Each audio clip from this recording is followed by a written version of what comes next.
Thomas Paine, Thomas Paine, Thomas Paine, Sam Adams, Sam Adams, Sam Adams, Benjamin Franklin, Benjamin Franklin, Benjamin Franklin. These men spoke up for what they thought was right. From their courage came such documents as the Declaration of Independence and the Constitution of the United States. From their willingness to speak what was sometimes unpopular but right, we enjoy such liberties as freedom of speech, the right to keep and bear arms, and freedom of religion. There are those who still wish to oppress our freedoms, and there are still patriots willing to stand up and defend life, liberty, and the pursuit of happiness. Men like Zeb Bell, who honor our founding fathers and what they stood for. It's now time for Zeb at the ranch, speaking up and defending your freedoms.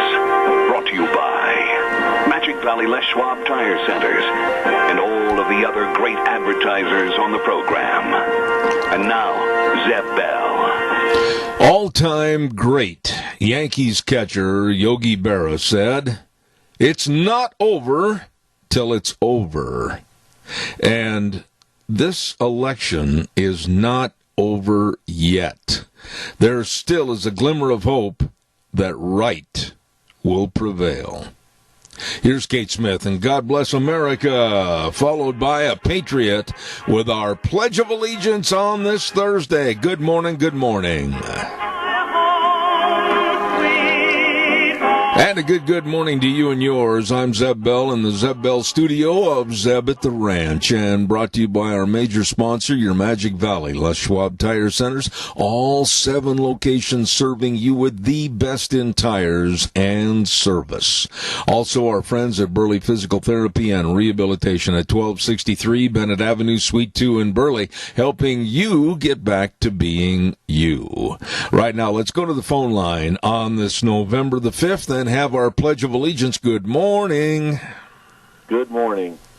I pledge allegiance to the flag of the United States of America and to the republic for which it stands, one nation under God, indivisible, with liberty and justice for all. Thank you very much, sir. I do appreciate that. And we're going to skedaddle to the weather right now, brought to everybody by K&R Rental at 256 South, 600 west of Hayburn. Morning, Roger. How are you? The rest of the crew, they've got the best of tools and equipment for any and all kinds of jobs, construction projects, whatever. You know, I don't want to jump ahead of Gina on the weather, but it looks like we're going to see some drastic changes. And over at K&R Rental, they have the equipment to blow out all the sprinkler systems and the pipes. Better get it done. And the equipment to take care and winterize your garden for next spring. Check it out today. Call them at 678-3122. K&R Rental. Here's Gina with the weather. Enjoy today because it looks like the weather's going to be turning. Here's a look at your weather forecast. Today, sunny skies with a high of about 71. Tonight, partly cloudy skies with a low of 41. Tomorrow, clouds are going to be moving into the valley with a high of 71. By Friday night, mostly cloudy skies, low of 37. Saturday, we do have a 50% chance of showers in the forecast, high of 48. That could convert to snow for Saturday night with a low of about 28. That's a look at your weather for Zeb at the Ranch. I told you it's going to change. Be ready for it. I'm getting everything outside ready for winterization, if you will. Weather brought to you by our friends Roger and the crew over at K&R Rental on the Burley Paul Highway. You can't miss them. If you drive by and can't see them, you shouldn't be driving. Stop in and see them, K&R Rental, and for all the tools and equipment for both long and short-term rental. 678-3122, K&R Rental. Caller, you know the drill. Stand by just a moment, please. I want to also acknowledge our dear friends over at Ramsey Heating and Electric, 2600 Overland Avenue in Burley, and they also get there early in the morning at 7:30 to 5, Monday through Friday. And it goes without saying, they're not the new kids on the block. They've been doing this and doing it well. All your heating, cooling, and electrical needs for almost 7 decades. They know. Work with the professionals, and that's, of course, Ramsey Heating and Electric. And, of course, they have a telephone number of 678-0459, located at 2600 Overland Avenue in Burley, where they provide warm winters and cool summers. Big shout out, too, to our dear friends over at Denny's Restaurant. I understand that later on this morning for our business salute, we're going to get a chance to talk to Thomas with all the great menu additions and choices at Denny's Restaurant, 611 North Overland in Burley. Ooh, yeah. And another location at 291 Pole Line Road in Twin Falls. Delicious food. I mean, delicious food. Breakfast, lunch, and dinner, anytime, all the time. All the desserts. Great people serving you. At America's Diner, Denny's Restaurant. You stop in, see these good folks today. Occasionally, you'll hear me stop, just like now, and I'm trying different cough drops. During the allergy season, I'm trying different cough drops. Some of these are like turning on irrigation floodgates. Holy smokes! So I'll have to stop on occasion. Caller, good morning. You're on the air. Good morning, Zed, to you and your family. I hope everything is well. It's peachy grand. Thank you. What can I do for you? Okay, it's pretty evident that the president made the right decision by when they asked him would he concede if it looks like he was going to lose, and he said absolutely not. And it was worse than that. Now we're in a difficult situation where the courts are probably going to be deciding this, and I think it's time for the president to shut up and listen to his attorneys.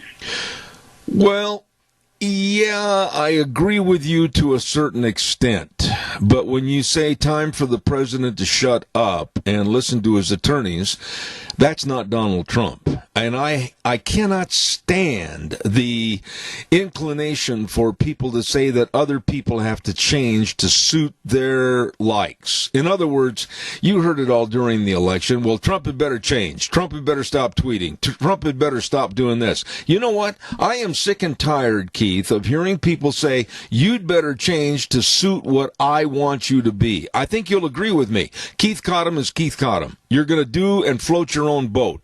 I'm Zeb Bell. I'm going to do and I'm going to float my own boat, and I'm not going to change for anybody.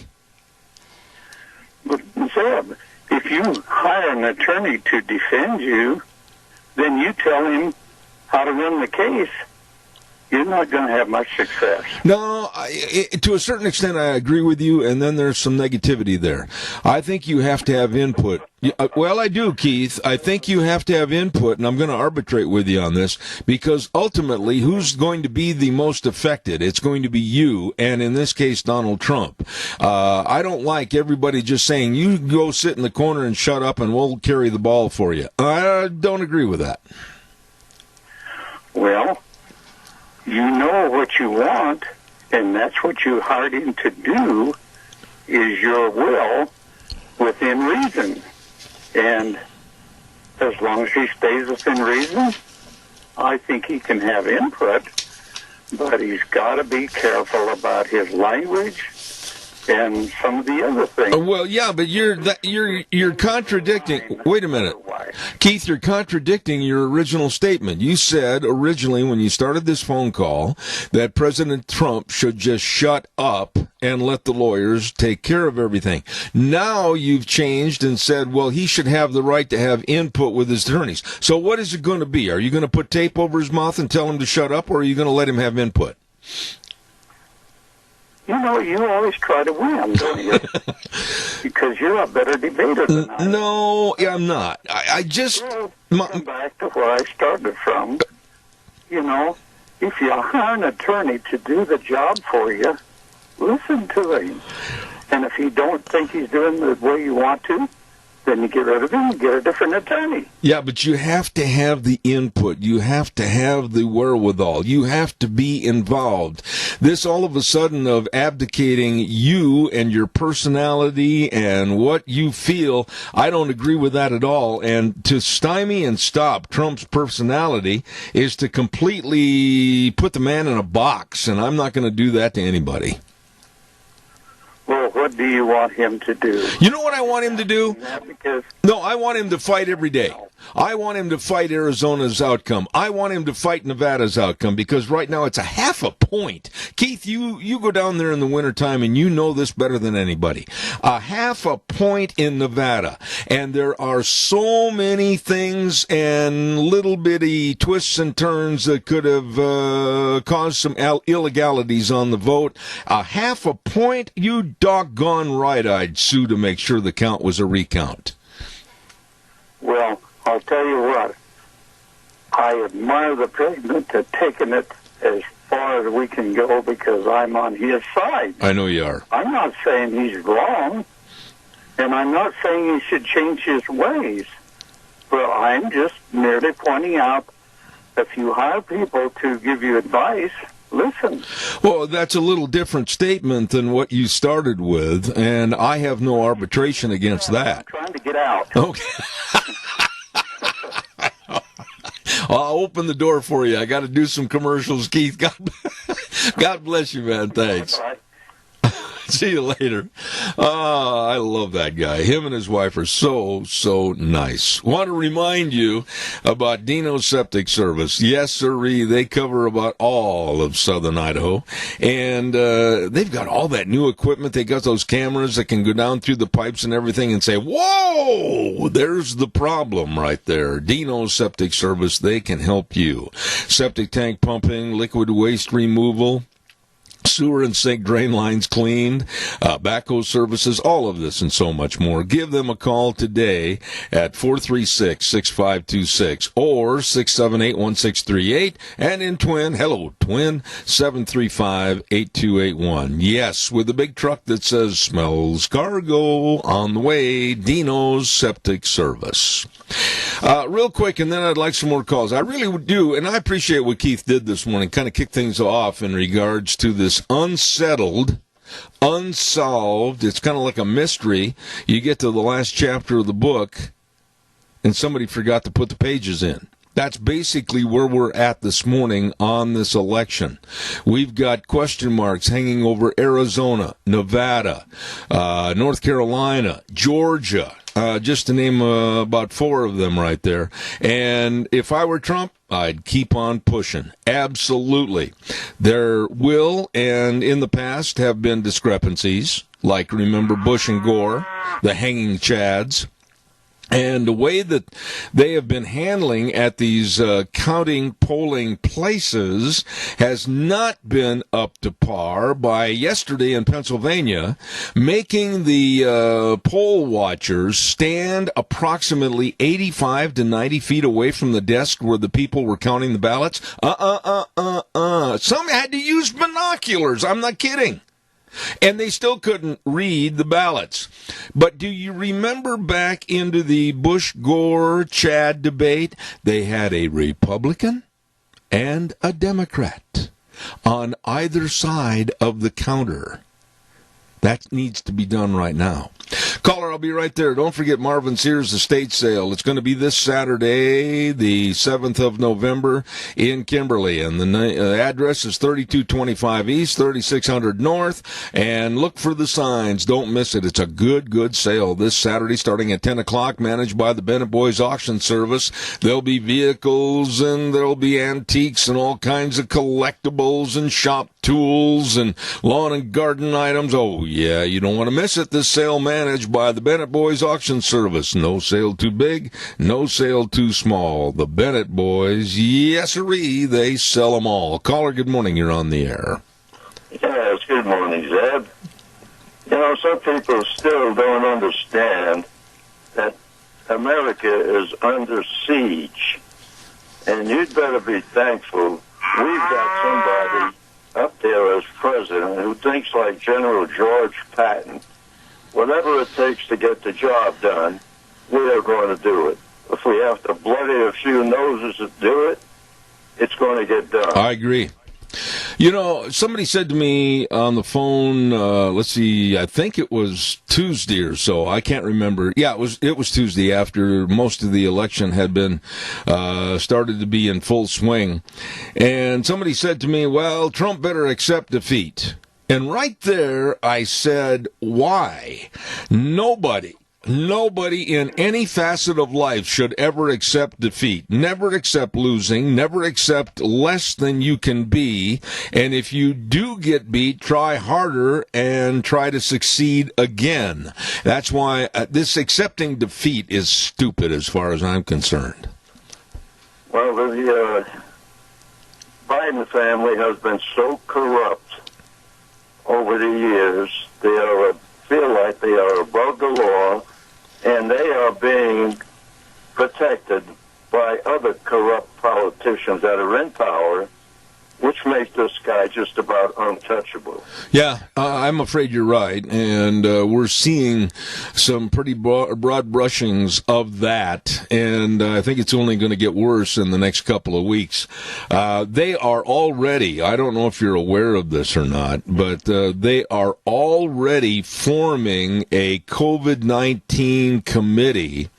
And one of the things I heard, now I cannot prove this, please, I'm very careful about when there's an alleged comment, I always say so. I heard a comment from a very good source yesterday back in New York that one of the things that's with this COVID team that Biden's trying to put forth is a complete shutdown again.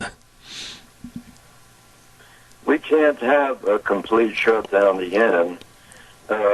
This economy in the entire country would collapse. Absolutely. Financially. And I would get on the radio as Chinese government, who is so involved with the Biden family that they'd be jumping with joy over there. I would get on the radio, I promise you, and I will until they pull the plug on me, tell and admonish everybody to keep their stores open, keep their businesses open, keep going to church. I will not ever be a proponent of another lockdown. Tony, God bless you, man. Thank you. We're going to survive. We better be tough. If a few of us have to give our lives to save this country, do it. It might come to that. Thank you, Tony. Appreciate you. You're welcome. God bless you. Hey, your home is the one place where everything should be perfect, including your air. Ramsey Heating and Electric helps you achieve the perfect air you deserve with reliable, groundbreaking, award-winning Lennox products. Call Ramsey Heating and Electric and see how you can get a Lennox home comfort system. Don't forget, call them today at 678-0459 or visit ramseysonline.com. Conditions apply. See dealer for details. Caller, good morning. You're on the air. Go ahead, please. Good morning, Deb. The menu at the Brody Senior Center is potato bar, all you can eat. Something to come and enjoy. Well, at a potato bar, you can drive your car afterwards and not get a ticket. Always that up to the individual. Okay. Joe, thank you so much. We'll send everybody over to the Senior Center on Overland. Thank you so much. Thank you. All right, sir. Thank you. Joe Taylor. I just think the world of him. What a great, great guy. Calls are welcome, 436-2244, 1-866-927-4587. If you've got a calendar right there, I want you to take a red ink pen or any kind of an ink pen, really, and I want you to make a notation on today, Thursday, November 5th. Now, the reason I want you to write something on there is I want you to keep that. And I want you to keep a chart. And we're going to do this on this program as much as we can every week to look at and check on and watch what fuel is doing since this election. Now, the reason I say that is that if all the I's are dotted and the T's are crossed, and it does turn out that Biden is going to be the next president with the, oh, man, this woman just gives me fits, Kamala Harris, I want you to kind of chart and watch what's going on with our fuel, our gas, our diesel. Now, today, the national average for regular gasoline was $2.12. You know what Biden and Harris have said. You know that they are against fossil fuels. You know they don't want a economical energy system with fossil fuels, and they're going to do all they can to stop it. So let's just kind of chart this and watch what happens if, and again it's still an if, they end up winning this election, and the hatred that they, the left and the greenies, have for fuel and economical travel and transportation. Write that down, and we'll keep a chart on that. Calls are welcome, 436-2244, 1-866-927-4587. Come on, give me a call. I would love to visit with you, and while I'm waiting, I want to tell everybody tomorrow, Friday and Saturday, the great big customer appreciation sale at Redder's Showcase. Oh, boy, I'm telling you, Friday and Saturday, 8:30 to 6 on Friday, 9 to 5 on Saturday, and oh, my goodness, are they going to have some absolutely super buys for you. Floor model discounts up to 50% off. Everything in the store is on sale. And they've got deluxe queen mattresses for just $4.99. Oh, yeah, they proudly sell American-made furniture right there at Redder's Showcase for the customer appreciation sale this Friday and Saturday at 2611 Overland in Burley. Caller, good morning to you. Good morning, Zeb. Hi. That will be an interesting thing to chart. I have just one comment. By their fruits, you will know them. Not their personality, but by their fruits. We have to look at what Trump has done.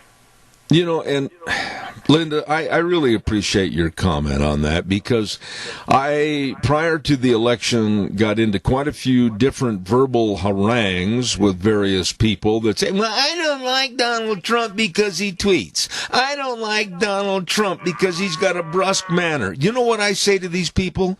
Look at the whole card. And when I say that, I mean, look what he's done on energy. Look what he's done on national security. Look what he's done for international peace with the peace accord over in the Middle East. Look at all these things, and don't vote for style, vote for substance. Yeah, exactly, because he has done a lot of things that people say they want to do, but he's done them. And, if he may just be, with the personality he's got, he may just be the guy that we need to fight right now. That we need to be the one who fights, is what I'm saying. When you look at Joe Biden, let me ask you... I pray that he continues to fight. Linda, let me ask you this real quick. I'm kind of stacked up on calls, and I want to get your opinion on this. Honestly, give me your appraisal. When you look at Joe Biden and you see the frailty and you see the unsteadiness and you see the uncertainty of how the words are going to come out, really, are you looking at a tough commander-in-chief that's going to protect us, the United States?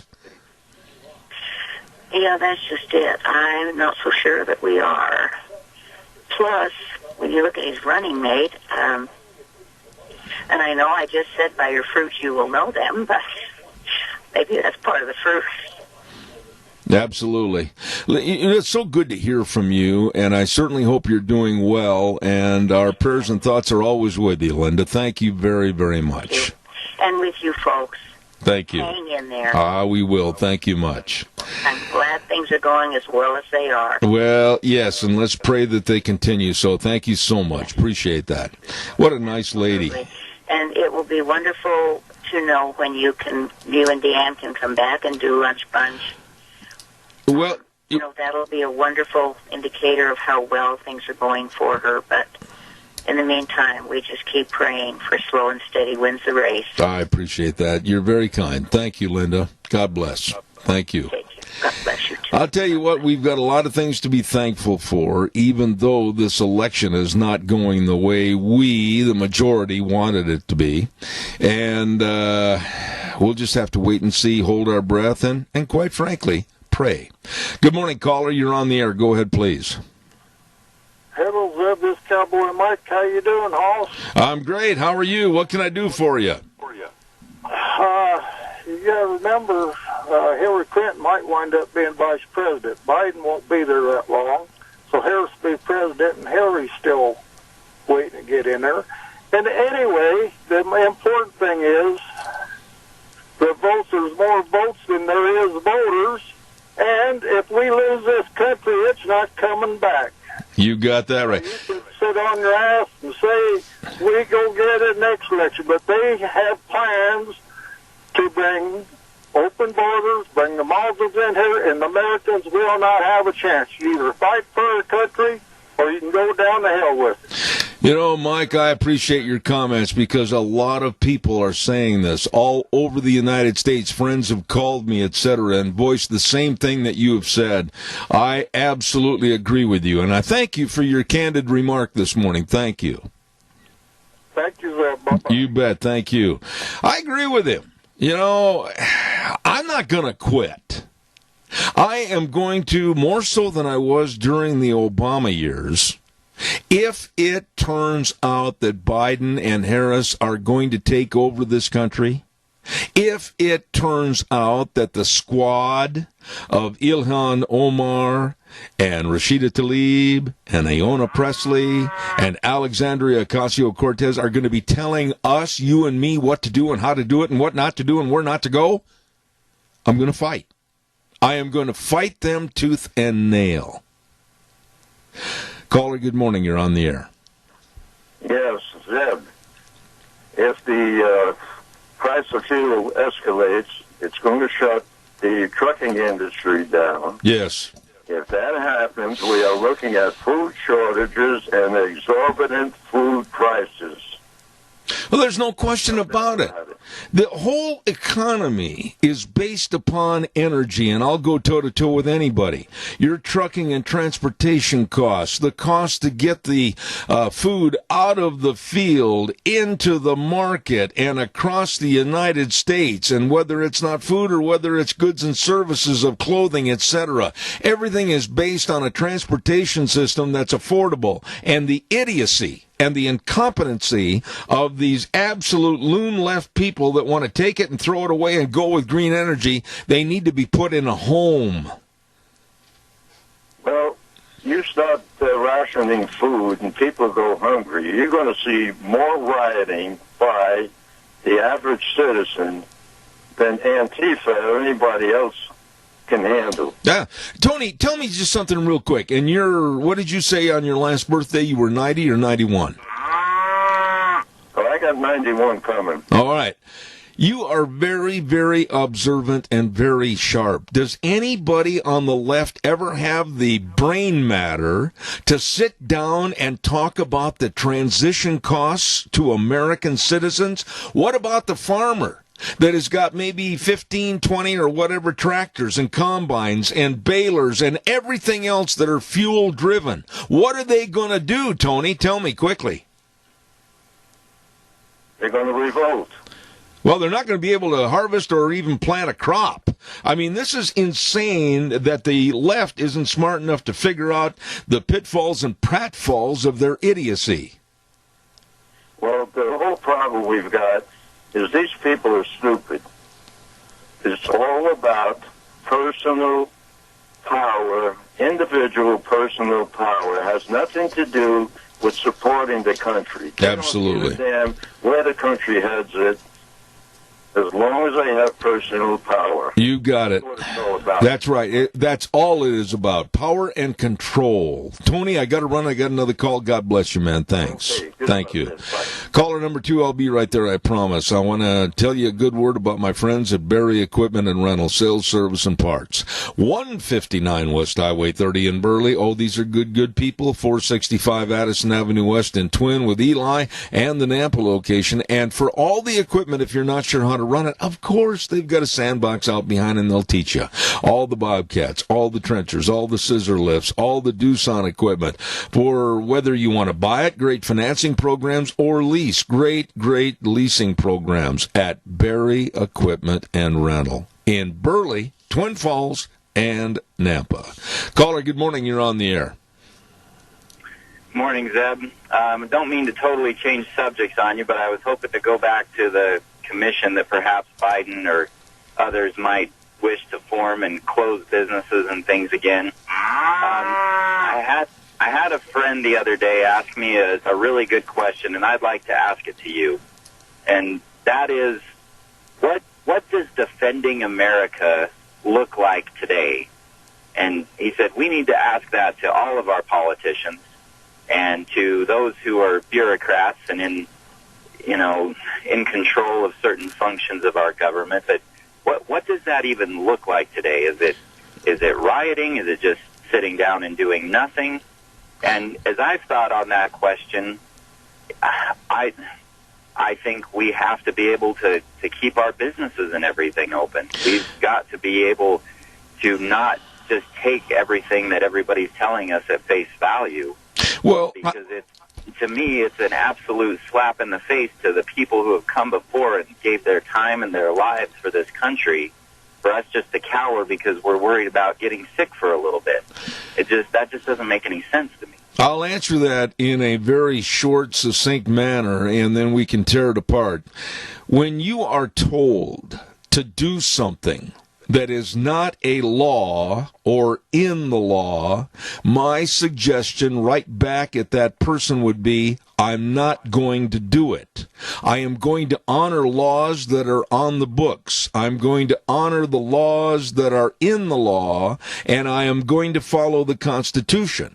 If there's anything more than that is demanded of me, you can flat take a long walk off a short pier. Yeah, I agree, and we've got to work with some of our law enforcement and our local officials as well, just to get them on board and help them have many of them want to do exactly that, and if we can support them in a good way to help them realize and understand what the law is, because many of them really aren't even experts. Absolutely. They rely so much upon their legal counsel. Yep. And they don't always give them the best advice. So. Well, I honestly think that we're looking at, now that you've brought it up, I'm going to say this. I think that we're looking at a society of where we're going to have to resist, we're going to have to ignore, and we're going to have to walk away. Whatever is not law and whatever is illicit or just nothing more than control, we're going to have to resist, walk away, or fight back, because I am not going to be controlled by ideologies that are not legal laws. I agree with you. Thank you for your call. I know who this is. I finally figured it out. God bless you, man. Thanks. Thank you. Caller number 2, you're on the air. Good morning, Zeb. Well, we still have a Constitution, and supposedly we still have the Senate in hands of the Republicans. I mean, if they take over the Senate, it really would be disastrous. But hopefully, they spent $103 million to get rid of Senator Graham and McConnell and a few others. But actually, I think there's a pickup of 7 House seats. But for the liberals, it's their way or the highway. It's Saul Alinsky on steroids, as they've been doing. The cheating is going on. We knew they were going to cheat, and we see it at so many different levels, and we can't just throw in the towel. We need to support President Trump, and he's going to be in the office there. It doesn't look real but promising, but Zeb, miracles do happen, and if they can expose enough of these frauds, throw them out, Trump could still win, but it's going to take a miracle, and our prayers need to be with our country. And like the previous speaker, and you've said, these laws, these mandates coming from the governor and other local authorities, they violate the First Amendment to the Constitution. And, when you can't go to church, you can't peacefully assemble, except for the rioters, of course, and all of these mandates that have come down, and if we would have followed what South Dakota had done, they've had a pretty much an open deal. They haven't shut everything down.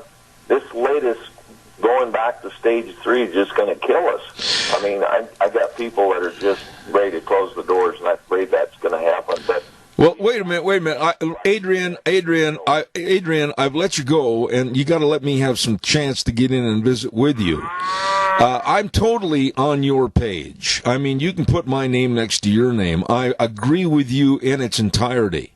But it's not just Adrian. It's not just Zeb. It's going to take a whole bunch of people to grow a backbone, and when they come out with mandates that are not laws or haven't been passed by the legislature as purported laws, I'm not going to do it anymore. Well, and I think, you and I but I think we both have the same attitude. We've grown up, we're about the same generation, and so we realize the sacrifices that have taken place. Even our own parents, the sacrifices in this great land of America, the opportunities that are still here. I'm afraid in 10 years, if the Senate flips over, we will be a Venezuela. Yeah. They want to destroy us. This is Saul Alinsky on steroids, where they want to divide us and demonize us and then just make it up, the fake news deal. I agree with you. There was a 3.5-minute promotion for Trump, which Facebook refused to print. And I can tell you, I watched that, and it gave me such pride in the country and what we believe in. And but Facebook refused to put it on. It wasn't racist. It was just the great. Okay, I'm going to jump in here again, and I'm just going to say this, and I mean this when I say this, and some people are going to raise their eyebrows. I couldn't care less if Facebook and Twitter and other social media companies went into the ocean and forgot they didn't know how to swim. In other words, I think they're the negativity that's burying America. Adrian, I've got to run. I've got calls stacked up. Thank you so much. Folks, we've got to get hold of the politicians we have right here, both our senators and congressmen. They've got to fight harder.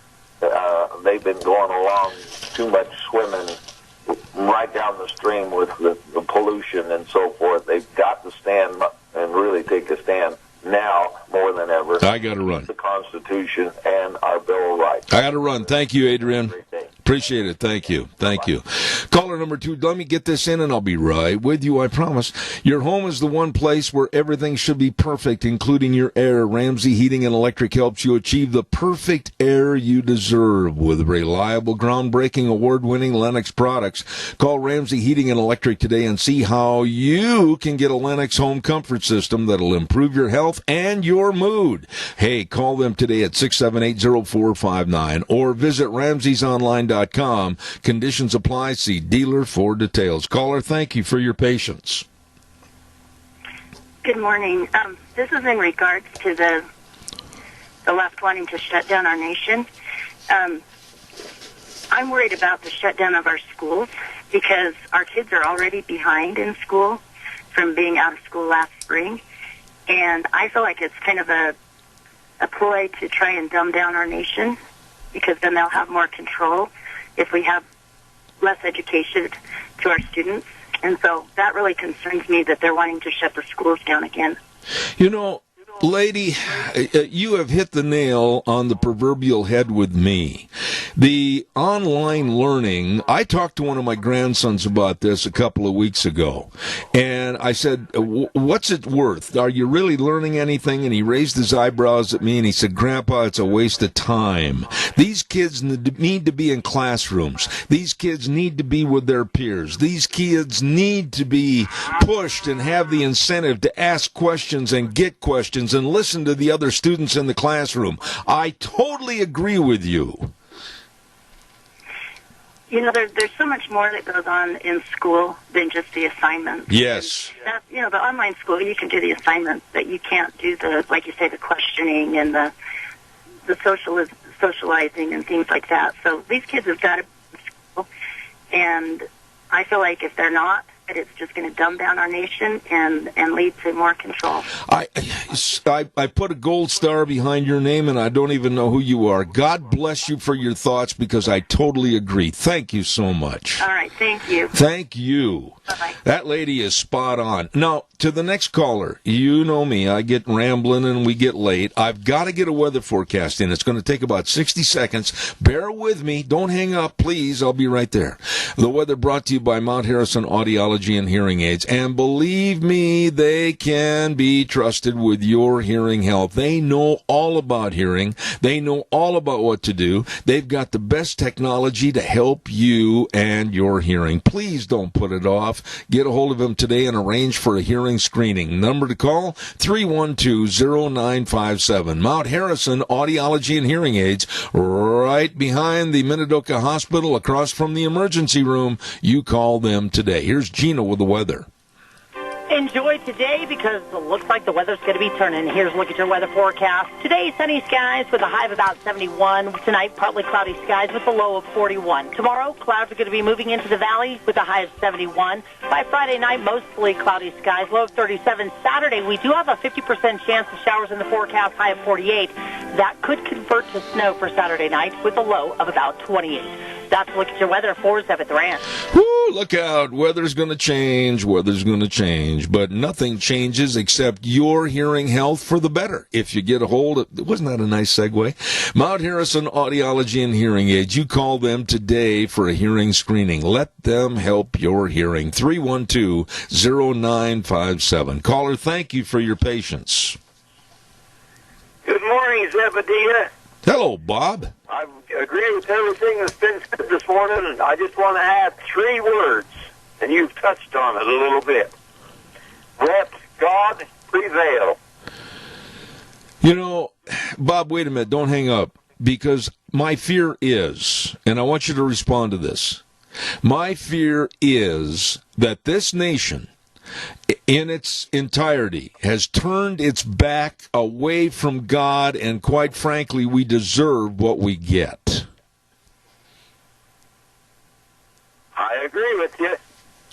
My friend, thank you. Appreciate your call. Anyway, in each of our private lives, and as much as we can public, let God prevail. There you go. Have a good day. Thank you, Bob. Appreciate you. God bless you, man. Thanks.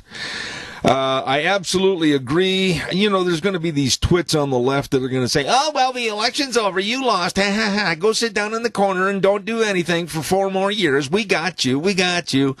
Baloney. Trump team should absolutely file the lawsuits about the kind of shady deals that are going on, and the closeness of the race, like in Nevada, with a half a point. You bet I would say I want a recount. And I want a recount with people from both parties sitting there with the vote counter in the middle. None of this, stay 100 feet away if you want to use a pair of binoculars. Go ahead. That's garbage and bogus, and you know it. Caller, good morning. You're on the air. Good morning. Back to the farmer with the 15 tractors out in his backyard. What's he going to do? He's going to get his hoe out, and he's going to go put in a little garden to feed his family and say, well, you got what you asked for. You know, but there again, and I so much appreciate your call. You're always so insightful. Farmers, and I'm going to be very close and personal on this. My son-in-law, I think, is one of the best farmers anywhere in the United States. And I know the cost factors. I know what Nick has to put up with. I know all the labor problems. I know all the equipment problems and everything else. And for the idiocy of a Biden-Harris and Alexandria Ocasio-Cortez to sit there and say, well, we're going to stop all fuel usage and you got to go green energy, there won't be one doggone potato on the plate. No, exactly, and that's what they need to do. Is they need to say, you got what you asked for. And besides, we have nothing to produce to put on the truck to bring to you, so the truckers are going to say, well, sorry, I ain't got anything to bring you. Can you imagine a small trucking company, and they're all over this area during harvest season? Let's say they've got 6 or 8 potato trucks, and most of which probably are 10, 12 years old, and you get these edicts that they want to put out that say no more fuel trucks on the road or no more fuel vehicles. What are they going to do? Exactly. They're going to starve. They're going to be the first ones to starve because guess what? Okay, this farmer might put in corn, and it might be field corn, who knows, but it's edible, and he'll say, well, I'll put in a patch of, I'll go out there with my hoe, and I'll put in a few rows of corn, and I'll trade you for a few rows of potatoes because you've got spuds. And so we'll make sure, we ain't going to eat like the kings, but we're going to make sure we got food on the table. Yeah, I just hate to think about such a regressive attitude in this country. Too, but, yeah. You know, how else are you going to teach these idiots a lesson? They don't think beyond the moment. It's just like, electric cars. They're so wonderful. They save so much energy. Yeah, but how much energy does it cost to build that sucker and get it to the dealer? So Bingo. And how much is it going to cost to get rid of it? Bingo. It doesn't work anymore. Don't you dare ever quit calling this program. You're very welcome all the time. Thank you so much. You're welcome. All right, thank you. Caller number 2, you're on the air. Quickly, go ahead. Well, Zeb, it ain't over with, but, you know, we can always hope for a miracle. A miracle occur when good people seize opportunities, and enough opportunities seize, you know, we can create a miracle. We have a blessing, and then we create a miracle. I don't know. You know, I don't know where divine intervention starts and free will ends. I've been praying for divine intervention. We felt that Trump was put in by divine intervention. Can we believe that somehow or other this is meant to be? I don't know. I can't imagine. But there's 65 million plus people that are... We know across this nation that the people that love Trump, they were expressing their feelings in very obvious ways. And he has a following. And I don't know how he can go about trying to put a stop to what this Biden-Harris ticket would do and all the insanity.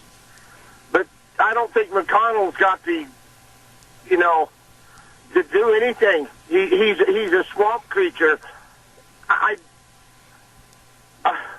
I know you're frustrated, Randy, but let's lay this out real quick because I've got to go to the news. I understand your frustration. I understand it because I'm part of it. I absolutely do not want to see the left take over this country. I do not want to see the left incorporate and try to push socialism into our society, and that's what they want. They've as much as said so numerous times during the Democratic debate when they had all those 16, 17 people standing up there with socialistic bents. I absolutely don't trust this administration, but we've got to be tougher than they are. And until they start really messing with us and taking control away from us and disregarding the Constitution, I'll go along with it, but I'm going to fight like hell to stop them if they break the law. Well, that's the thing. Think of all the laws that have been broken, and you know, Barr and Durham, and they can't get the report out, and Hunter Biden runs free, and Joe Biden's a criminal. Hillary Clinton, the Democratic National Committee. I mean, it's unbelievable. China's going to be freed up to take us at every turn. You got it, Randy. It's tsunami coming at us. I agree. I do appreciate your remarks, and I hate to hustle you off, but I got another call, and then I've got a commercial. Thank you. Appreciate it. Caller, stand by. I'll take your call right after I tell everybody about our Magic Valley Les Schwab Tire Centers. All 7 locations serving you with the best of tires. You heard the forecast. Snow might be in the forecast for this weekend. It's tire changing time right now. You better be ready for all that nature throws at us, the muck, the yuck, the snow, etc. And at your Magic Valley Les Schwab Tire Centers. They've got all the tires for all the driving needs. You be sure and stop in and check it out, along with the best in brake service, front end alignment, shocks and struts, and of course batteries. It's going to get colder. You better make sure you got a good battery. All of this with James and Buell, Dan on Pole Line in Twin Falls, Lane and Rupert, Mike and Jerome, Dave on Blue Lakes in Twin, the Twist family in Paul, and my buddy Trent on Overland in Burley. The best, your Magic Valley Les Schwab Tire Centers. Caller, good morning. You're on the air. Go ahead, please, quickly. Hey, Zeb, thanks for taking my call. I want to cut through the garbage here. There are millions of good, honest people in this country. This election isn't happening the way it's happening because we didn't go to church enough. It's happening because the Democrats promised us that they were going to cheat and that they were not going to follow any of the rules of the voting process. And that's what we're seeing. And the problems we've had in the past is because the Republicans would never stand up. There's reasons that they wouldn't, but we are way past this is sitting back and saying, golly gee, it is voter fraud on a steroids in every state that's being contested.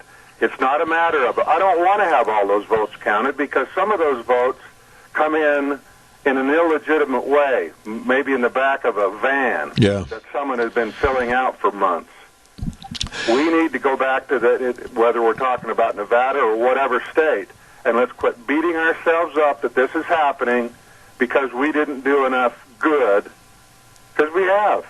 It's because the Democratic Party is basically Satan's right hand. It's his mechanism. And I'm not saying that from a church perspective.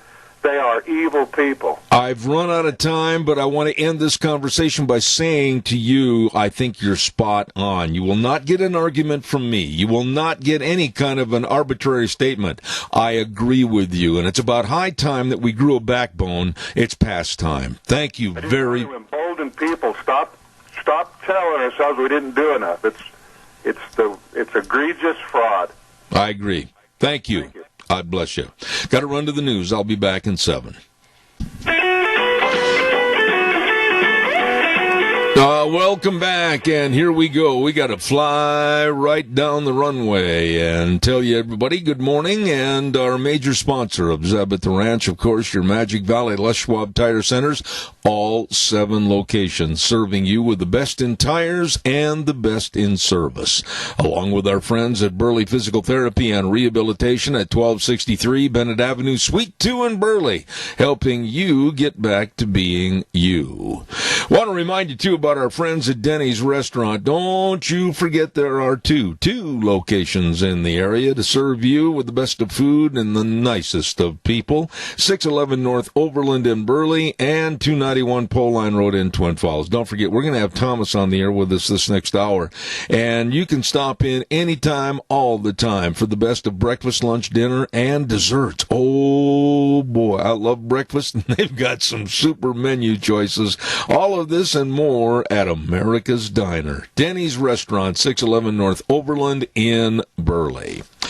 Want to also remind you quickly about our friends over at Hanson Mortuary, Joel Heward and his family and staff. It goes without saying that when there's the passing of a loved one, I mean, it's just literally such a tumultuous time trying to remember and what to do, etc. Let them help. Please remember the number 436-5636. Hanson Mortuary with Joel Heward at 710 6th Street in Rupert.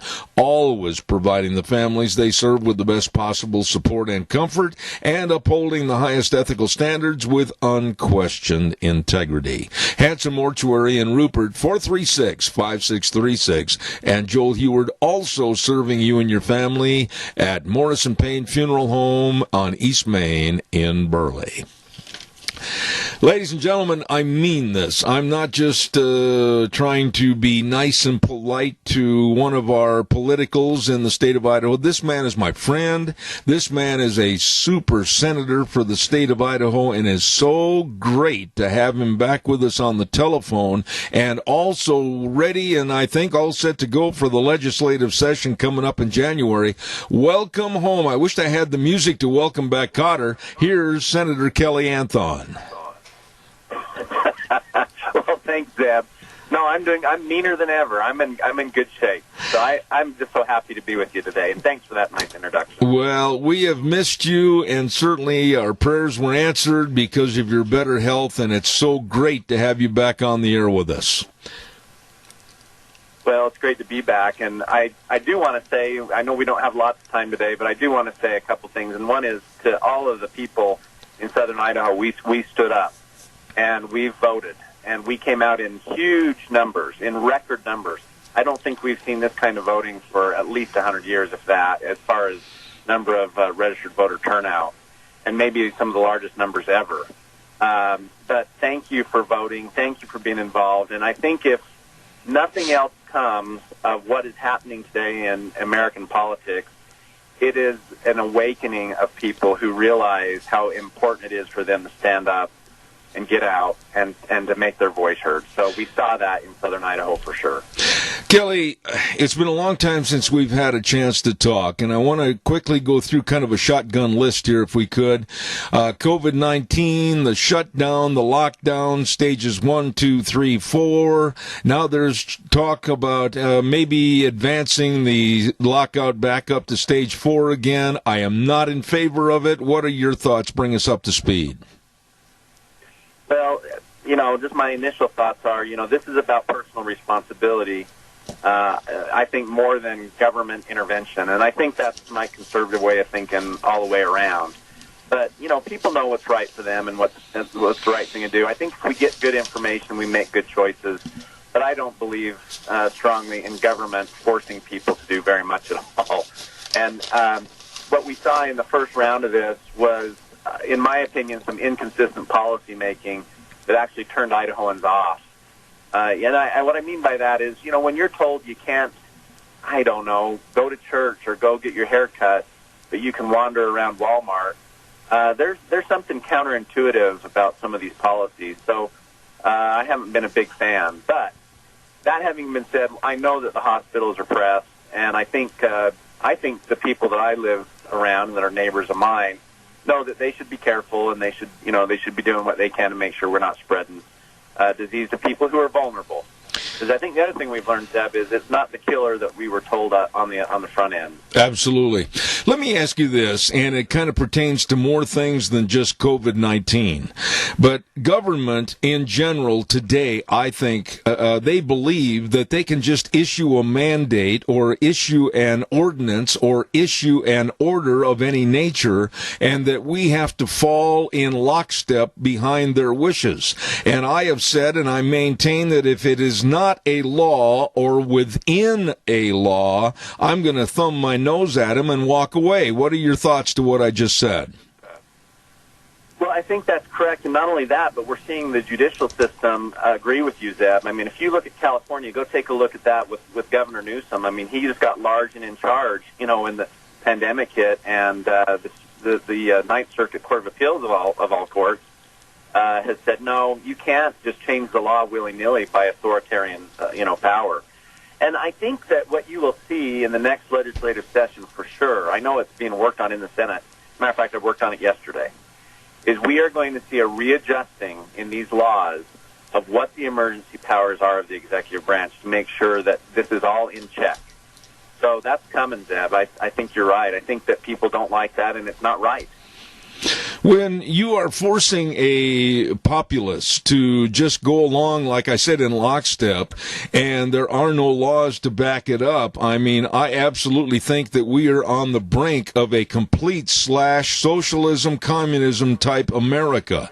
And with the dawning of possibly seeing Biden and Harris and people like the Squad and socialism with Bernie Sanders, what are your feelings about where we are if this election goes the wrong way? It's still undecided, but it looks like it is leaning towards Biden and Harris. Right.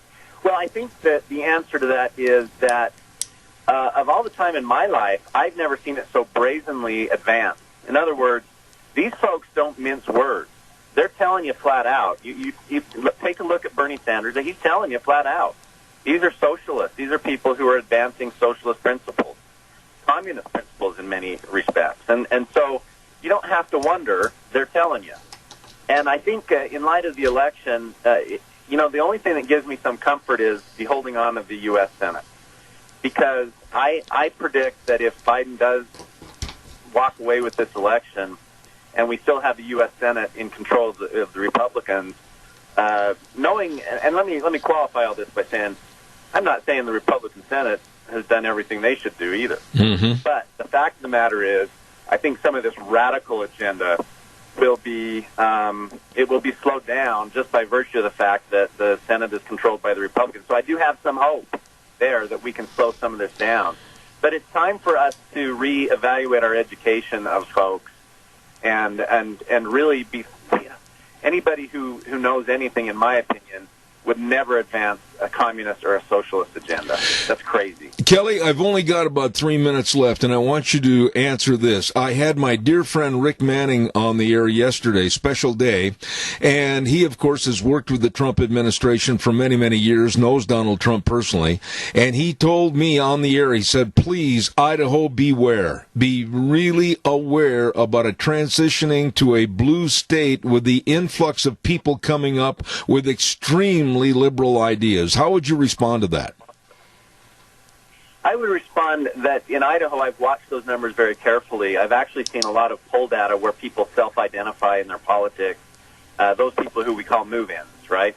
And over the last 10 years, the hope that I have is that the people who are moving to Idaho, at least in the last 10 years, have been people who, on the majority, are conservatives. We don't see that so much in our capital city. We know that in Ada County we've got a lot of folks who've moved in who are very liberal, and they have some radical liberal organizations. I was targeted this election. But the fact of the matter is that, when I stand at the Caddo County Fair and I talk to people, I had somebody come up and say, they visited for a minute, and I asked them where they were from, and they said, we don't want to tell you. And I said, oh, you're from California, because I knew. And they chuckled. But the fact of the matter was they were conservative. And I think that what this election shows in Idaho, you look at the Idaho numbers and the Idaho turnout, you're going to see that, in fact, what it shows is that even though we've increased in population, we still have the same kinds of margins in the electorate as we've had for decades. So I have some hope there. But you're right. We've got to be vigilant. I think that it's part of this education and getting out of the polls and some of the things we just saw happen. It's gone too fast, and all I can say is what a blessing it is to have you back on this program. We've got to do this more often and have you with your viewpoints on my show. Thank you, Senator Kelly Anthon. God blessings to you and your family. Thank you so much. Thank you, and thanks to your listeners, and thanks. God bless you, Deb, and a good shout-out to George Mass, our friend, who's doing great. Absolutely. Thank you for bringing that up. Kelly, God bless. Thank you. I always look forward to having him on the air. Senator Kelly Anthon, thank you very, very much. I want to remind you, too, about our friends over at Let's Ride, 270 Highway 24 between Rupert and the World. Oh, yeah. They're thinking snow. They're thinking snow machines. And quite frankly, they might get their wish this weekend. They've got snowmobiles all over the showroom at Let's Ride. And the hours to go see everything, Monday through Friday, 9 to 6, Saturdays, 9 to 2. And I urge you to stop over. Snowmobiles at Let's Ride. And all the accessories, too. Hey, listen, by the way, if you've already got a snow machine, you want to get it serviced, they've got a super service department with Tyson and the rest of the folks at Let's Ride. 270 Highway 24 between Rupert and the World, where the fun is sold. Over in that same area, I want to remind you about some really great people headed up by Todd and the rest of the crew at Cameron and Siemens Insurance, Highway 24 in Rupert. All your life insurance, health insurance, retirement planning, employee benefits, all of this and more for you, your family, and your business. With Todd, dedicated and responsive to your needs, all you need to do is call 436-4424. I'll repeat that, 436-4424. Cameron and Siemens Insurance, Highway 24 in Rupert. Holy smokes, I heard a rumor, and he's standing there with his gloves on and his MMA authoritative attitude. He's going to get in the ring and try to whoop up on the world champion at Elite Fitness. Here's Nick Greenwell. How are we doing, sir? I need you to come down to be the first person in there. I would love to take you on in the cage. But realize I'm using my crutches. That's okay. You can use them however you want. I'm going to bring a weapon as well, and we're going to throw down. Well, by golly, I'll take the challenge, and we'll see who's on the radio the next day. Nick, how are you? I'm doing well. We are up and running over there. We're starting to have classes each week over there. We've got kids classes going. We've got adult MMA classes and a variety of other things that we're kind of getting on the drawing board. In fact, we've got a couple of new things coming up. One of which we're pretty excited about. We have a new instructor. Her name is Nikki Nelson. She's out of Twin Falls, so she's going to be coming down twice a month starting November 16th, and she's going to be teaching classes that are specific to women's health and restoring your core is what it's called. It's a type of a yoga class that's very specific to helping women regain control of their pelvic floor. And I know we have a lot of people that have issues with that, whether it's a postpartum mother or maybe someone that has chronic pelvic pain or other types of pelvic floor issues. And so she's got a ton of experience and has really good success. And so we're really excited to be starting that over at Elite Combat Sports. Wow. I mean, you've got a litany of things that are going on at Elite Fitness at 1200 Oakley Avenue in Burley. Let me ask you this. I had a call come in after the last time we visited on the air, and the caller said, what does that mean, MMA? Explain that to the audience. You bet. So MMA stands for Mixed Martial Arts. And so it's a variety of combat sports, I guess, for lack of better terms, but it's boxing, it's wrestling, it's types of jiu-jitsu, and just a big variety of martial arts. And we do both over there. We have a competitive side where there's folks that feel like they want to train to be an amateur or even a professional mixed martial artist or boxer. And so we have a full staff over there, a coach and other professional athletes that are training and teaching over there. But we also use those specific methods to condition. And so that's where we've really found a lot of interest, is that people come over and just want a little different way of working out, staying in shape. And so they box and they strike and they kick, and we do a combat conditioning class where you're doing all those kind of things, but you're not sparring and punching each other like you and I are going to do. You're doing it for conditioning, and it's just a really good way of staying active and creating flexibility and strength and endurance. Let me ask you this question, and maybe you've already been asked this 1,000 times over at Elite Fitness, but with today we have to be so cautious and careful and looking over our shoulder, whether we drive into our driveway late at night and the lights are off or we're walking down the street, whatever. Self-defense. Do you ever have any self-defense courses for seniors? Absolutely. We have a full variety of that, actually. We do women-specific self-defense type classes, and absolutely, we have a whole wide range of ages that attend those types of things. But you're right. In today's day and age, you can't be more careful. And just to have a little bit of confidence and have a few tactics is always a good thing to have up your sleeve. And so, like I say, these guys that are teaching these classes for us have a ton of experience, military experience. They've taught these classes in Las Vegas and other areas that they teach specific classes for police officers. And anyway, it's been nice to have on board, and we have had a lot of interest on folks for that particular reason. Nick, what about the cost factor? Is it a cost-effective class that the seniors can take? I mean, is it going to be something that's going to break the bank, or can they afford it? No, not necessarily. And so for the full program over there, if you just want a monthly membership at the MMA Center for all classes, anytime you want to come and go, it's $100 a month.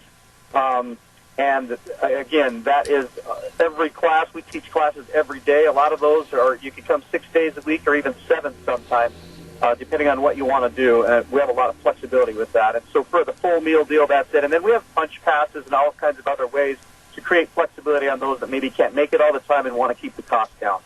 We're also teaching our silver and thick classes over there now, and so specifically for seniors in particular, we have a class that is Medicare-sponsored and is usually picked up by them, and it's very specific to low-impact strengthening and specific balance exercises to try and keep our senior members healthy for longer and obviously off the floor and just moving better. And that's been more and more popular. We're now having that over at ECS, Elite Combat Sports. So there's no stairs to go up and down to get into the class, and you can park really close to the venue. And we have a very, really good instructor over there by the name of Callie Harrell, who's certified. And I tell you what, the participants of the class just love her to death. Let me ask you this question, Nick, with the Elite Fitness in particular. On the website, do you have kind of a menu of when all the times of the classes are?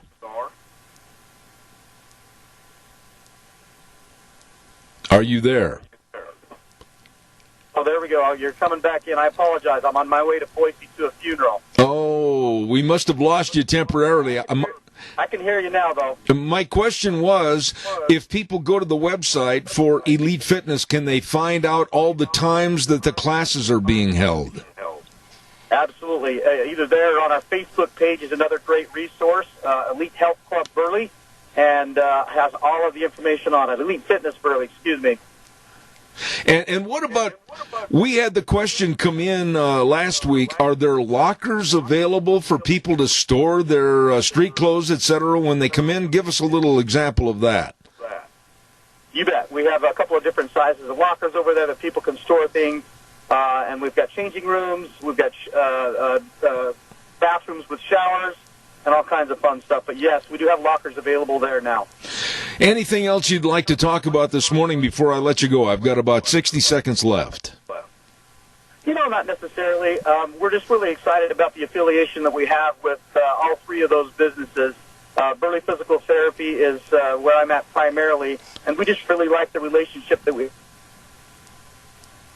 have and maybe the beginning stages after a total knee replacement or a shoulder surgery, and do more specific types of rehab at our therapy center, and then be able to take them to Elite Fitness for the last 2 or 3 weeks and finalize their program there, and then put them on a maintenance program that they continue with for a lifetime. So we're over at Elite Fitness doing skilled physical and occupational therapy 3 times a week. Oh, I tell you what, it's exciting, all that's going on. Nick Greenwell with Elite Fitness at 1200 Oakley Avenue in Burley, and along with Elite Fitness, he has Burley Physical Therapy and Rehabilitation at 1263 Bennett Avenue, Suite 2 in Burley. A great guy, very knowledgeable man that wants to help you stay fit. Nick Greenwell, thank you so much for being on the program. Hey, don't forget handsome as well, Zeb. Absolutely. Thank you, sir. Appreciate that. All right, take care. All right, take care of yourself. Nick Greenwell, just a really nice, very knowledgeable man that will help you with your fitness. Absolutely. Your home is the one place where everything should be perfect, including your air. Ramsey Heating and Electric helps you achieve the perfect air you deserve with reliable, groundbreaking, award-winning Lennox products. Don't forget Ramsey Heating and Electric. Call them. See how you can get a Lennox home comfort system that'll improve your health and your mood. Call them today at 678-0459 or visit RamseysOnline.com. Conditions apply. See dealer for details. And also, I've got to tell you this before we go any further. Hold on just a second. I got to make a check mark there. There we go. Patterson's Electronics. These folks know so much about electronics, and I'm talking about Curtis and Lorena at Patterson's Electronics, 421 East Main in Burley. Every time I've had Curtis on the telephone visiting with him, I mean, he's talking about this and the cables and the power cords and all the video surveillance cameras, and I know he knows all the ins and outs and the what-fors about home theater systems and car stereos and speakers. Wow! And they've got a great selection of Samsung, Sony, Toshiba, LG TVs. You better get in there today. Patterson's Electronics in Burley, 421 East Main. They're open Monday through Saturday, 9 to 6. And the telephone number to call is 678-6997. Absolutely.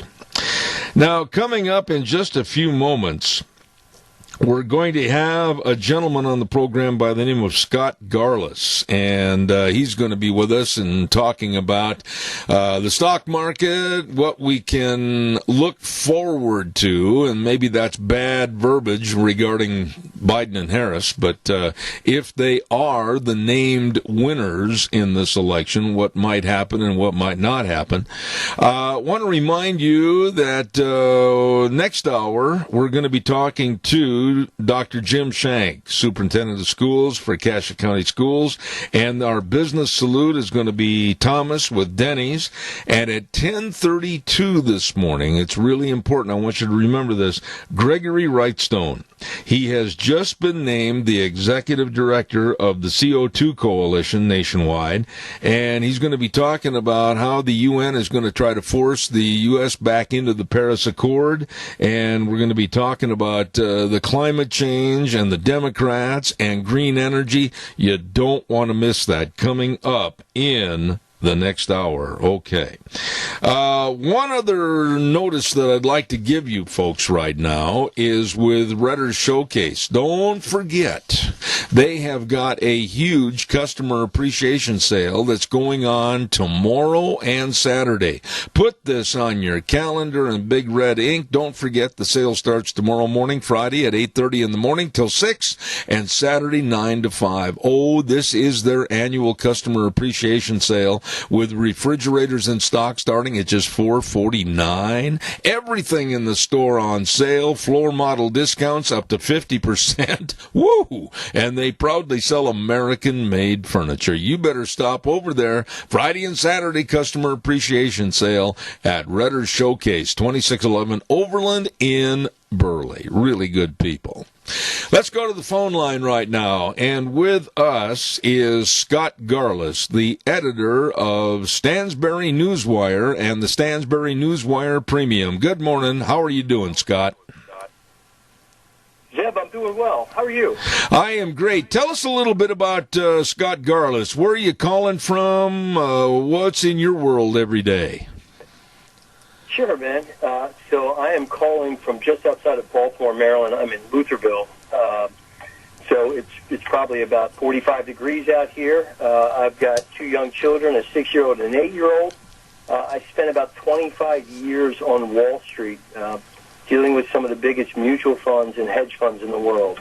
And basically what I did every day was I spent time picking out the most important information out there in the marketplace, in addition to ideas that were at my research firm that I worked for, and tried to highlight it to them so that I could help them in their decision process and trying to make money for their clients. Absolutely. Scott, I'm going to tell you, I'm a 73-year-old man, an old cowboy from Idaho, and this election, being that it is not solidified yet in stone as to who the winner is, but it looks like the inklings are pushing towards Biden and Harris, and I'm going to tell you, I'm very worried. I'm absolutely frightened about my financial future, my savings, and everything as I go into retirement. Should I be or not?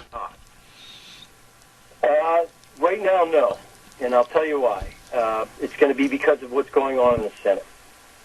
What we're looking at now is a divided Congress. It doesn't look like the Democrats are going to get control of the Senate. I know a lot of people in the financial media talked about a blue wave. That looks very unlikely. And what that means is they're not going to be able to push through tax hikes. They're not going to be able to push through some of the plans that they were hoping to push through. So in terms of your investments, I think that's a good thing. And that's why you're seeing the stock market rally as much as it has the last couple of days. And I think that's why you're going to see the stock market keep rallying.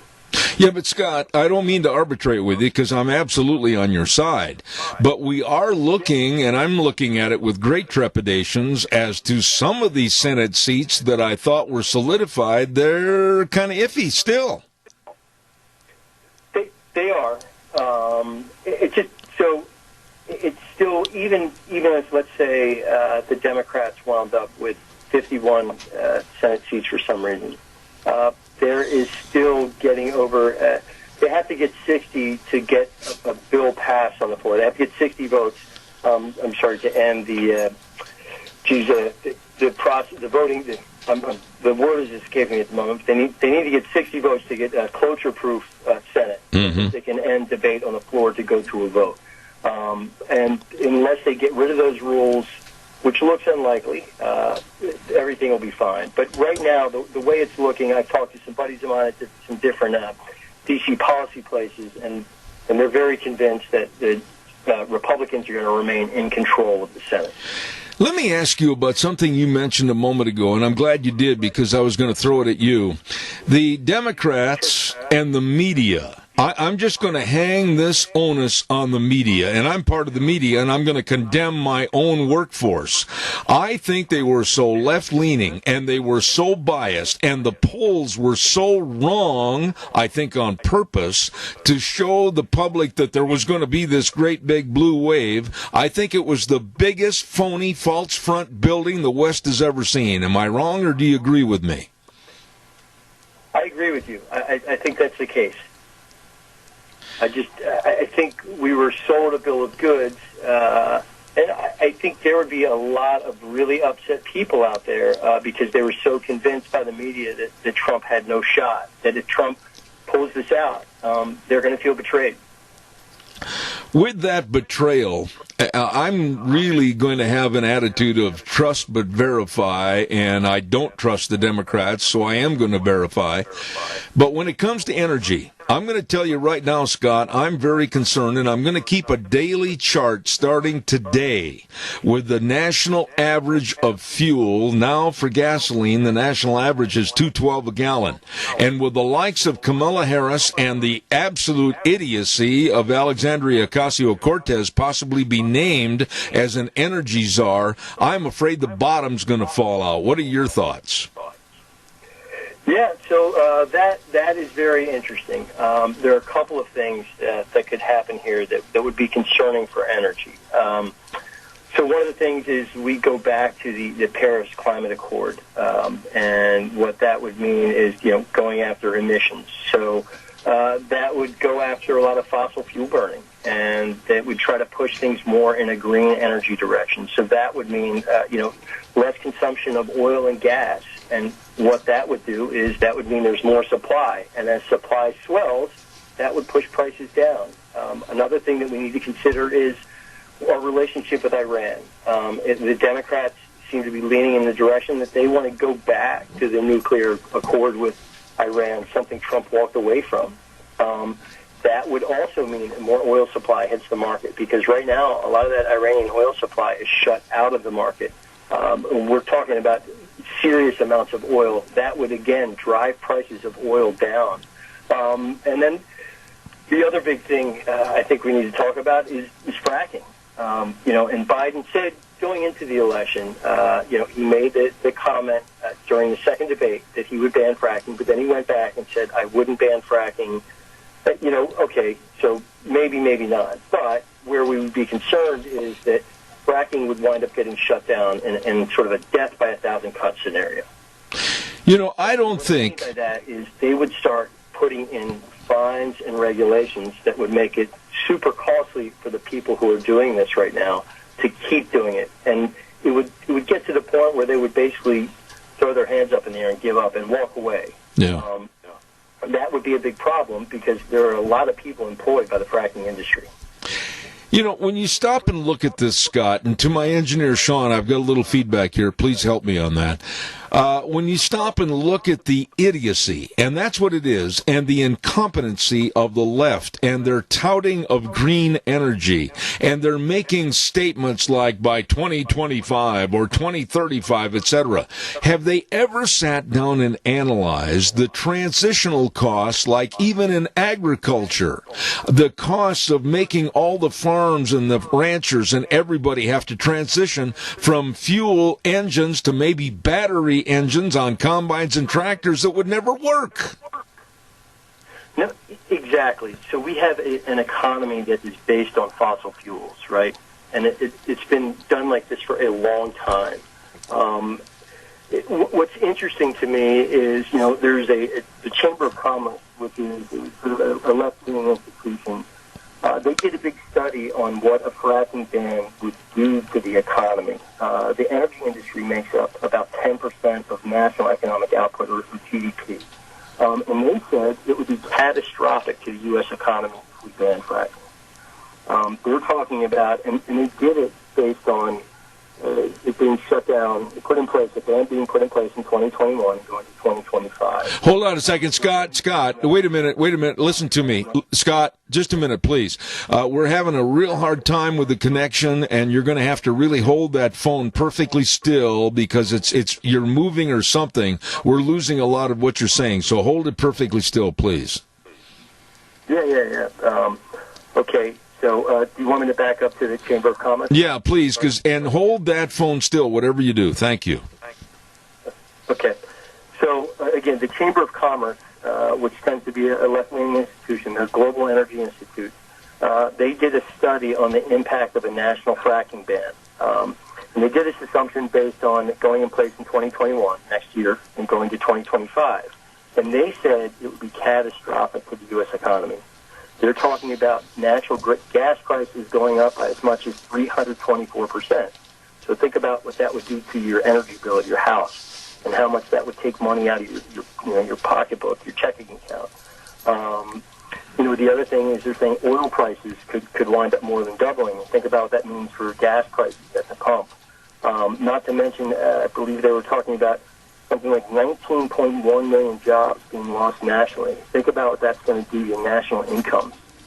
This would be a very bad thing for 10% of our economic output. Also, I would like you to elaborate a little bit, and I'm sure you've thought of this with your position and your job.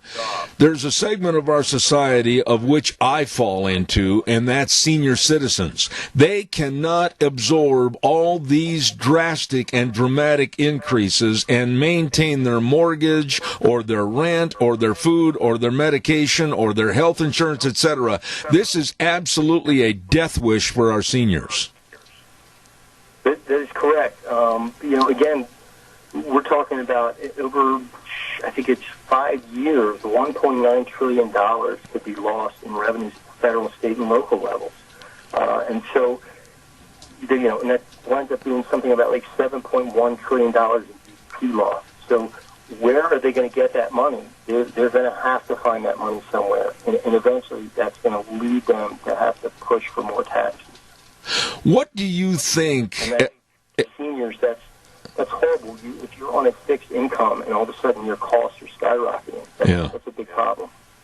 Let me ask you this. Let's assume the worst. Let's assume that it's going to be over tomorrow, and very unfortunately for this country and for all of us, that the Biden-Harris team would win, and thus that would incorporate the likes of Bernie Sanders and the squad with Ilhan Omar and Alexandria Ocasio-Cortez, etc.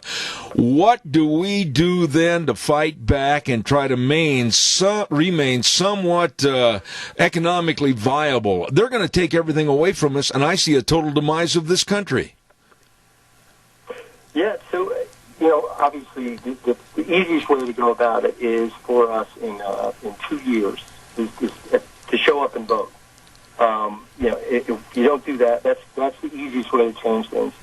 In the meantime, again, I think in the next 2 years, they're going to have a very hard time getting anything through Congress. That doesn't mean that they can't do something via executive order. We're going to have to hope that is going to be a very difficult route. Obviously, the changes at the Supreme Court become even more interesting if this happens. But if there's suits that go all the way up to the Supreme Court, and we now have a conservative Supreme Court. In the meantime, I do think the investing environment should be good.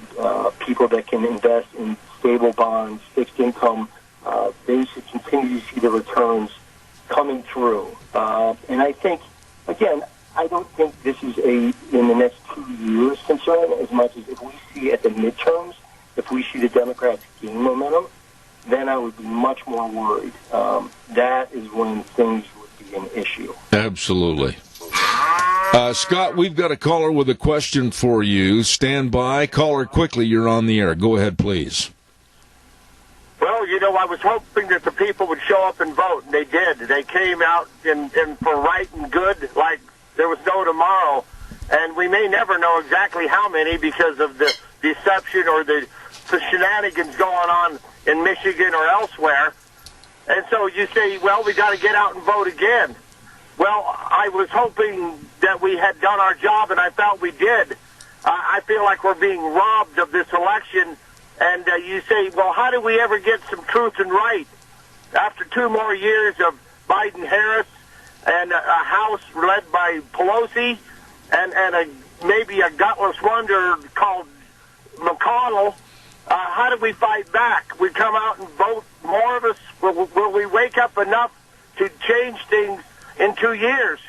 Will we take back the Senate? I don't know. There's going to be a certain amount of this country, I guess, that's going to be, stupid, willfully ignorant, in on the fence.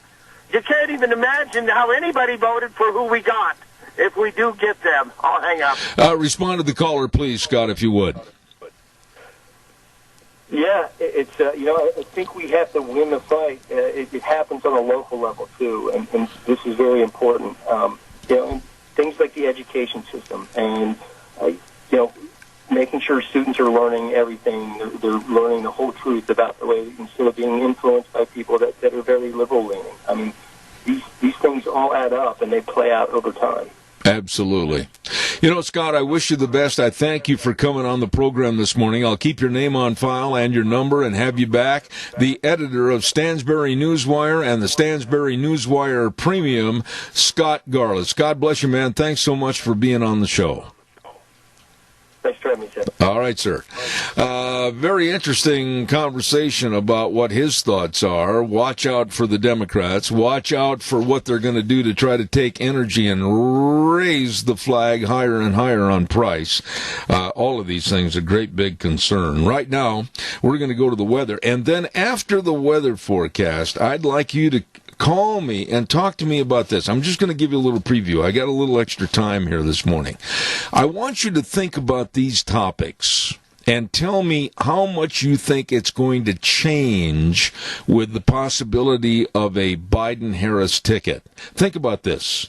North Korea, NATO, China, and free trade, Russia, Iran, and the nuclear treaty that we had that we ended up paying billions and billions of dollars for, green energy, the Paris Climate Accord, the Mideast peace treaties, health care, Medicare, COVID, and shutdowns. Think about all those issues that right now, if the Biden-Harris team takes over this election, are going to all be subject to radical change. Call me on that. Right now, let's go to the weather forecast. And the weather brought to you by Phillips Oaks, Goodwin, Crane, and Company. And, of course, they are the professionals providing accounting services to the Mini-Cash area and beyond for well over 50 years. The best of tax return preparation, tax planning, financial statement preparation, retirement planning, all of this and a whole bunch more. They've got offices in Burley and Rupert, the professionals, Phillips Oaks, Goodwin, Crane, and Company. And right now, here's Gina with the weather. Enjoy today because it looks like the weather's going to be turning. Here's a look at your weather forecast. Today, sunny skies with a high of about 71. Tonight, partly cloudy skies with a low of 41. Tomorrow, clouds are going to be moving into the valley with a high of 71. By Friday night, mostly cloudy skies, low of 37. Saturday, we do have a 50% chance of showers in the forecast, high of 48. That could convert to snow for Saturday night with a low of about 28. That's a look at your weather for Zeb at the Ranch. Ooh, break out the long handles. It sounds like it's going to get chilly. Our weather brought to you by Phillips Oaks, Goodwin, Crane, and Company. Again, they have been providing accounting services to the Mini-Cash area for well over 50 years, and they can help you, your family, and your business. Please get a hold of them today. Offices at 1710 Overland Avenue in Burley and 625th Street in Rupert. Phillips Oaks, Goodwin, Crane, and Company. All right, your turn. Give me a call, 436-2244, 1-866-927-4587. There, in my opinion, are so many items that are up in the air right now. that I felt comfortable that were being handled very adequately with the Trump administration. North Korea, Kim Jong-un, haven't heard a word, haven't had any conflicts, haven't had any conflagrations. NATO was paying more than what they had paid before. They were getting closer to paying their fair share. China and trade. We were getting fair trade with China, with the United States not getting always the dirty end of the stick. Russia, Iran, the nuclear agreements, Paris Climate Accord, all of these things I'm really worried about are going to be transitioning in change with this new left-leaning Democratic administration. And I hesitate to use the word administration. Caller, good morning. You're on the air. Good morning. I have a question. If you look on the map on the election, all of the red states is 3/4 red, but yet you go back and you look at the original Louisiana Purchase, all of that territory, including Idaho, Montana, Wyoming, parts of Kansas, 2 states in the East have more electoral votes than all of this area combined. Now, is this right? I'm not sure I get what you're saying. Are you against or in favor of the Electoral College as it is set up to help protect the flyover states? I guess I've got to ask you that question. I'm not sure I understand what you're saying. Well, my question is, why do we vote here in the West if 2 states back east can override us?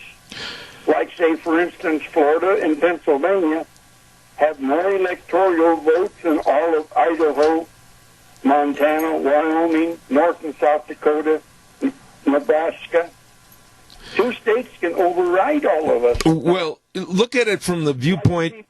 Look at it from the viewpoint of 2016, though.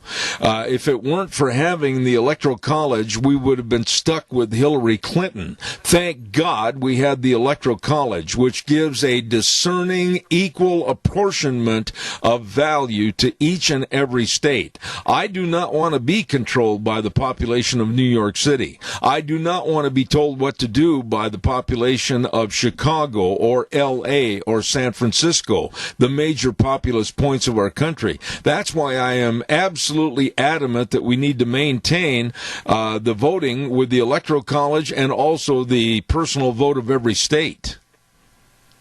Okay, I agree with you.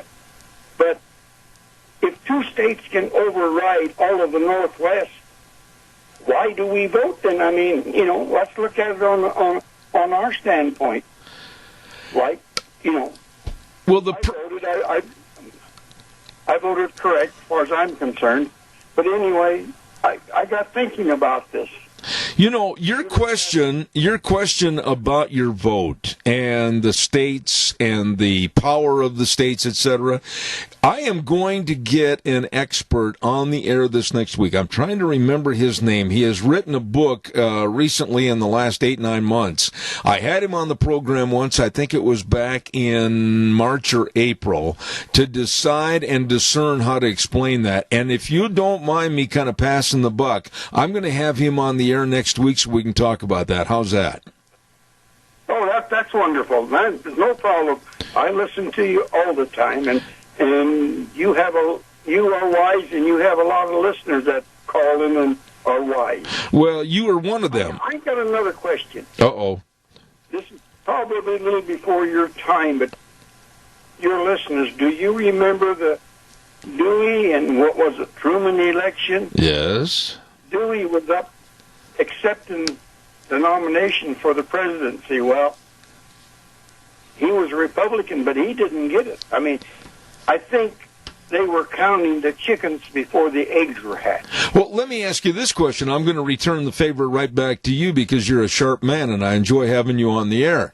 The voting process that we have today, I have been absolutely adamant. If you listen every day on this program, You have heard me say that I am not in favor of mail-in ballots. I am not in favor of anything except for special cases of pre-voting, whether it's physical hardships or whatever. I believe in the old-fashioned way of standing in line and going to vote, because I think we've opened the opportunity door for people to come in with graft and corruption, and I think that's what we're seeing right now with this early voting.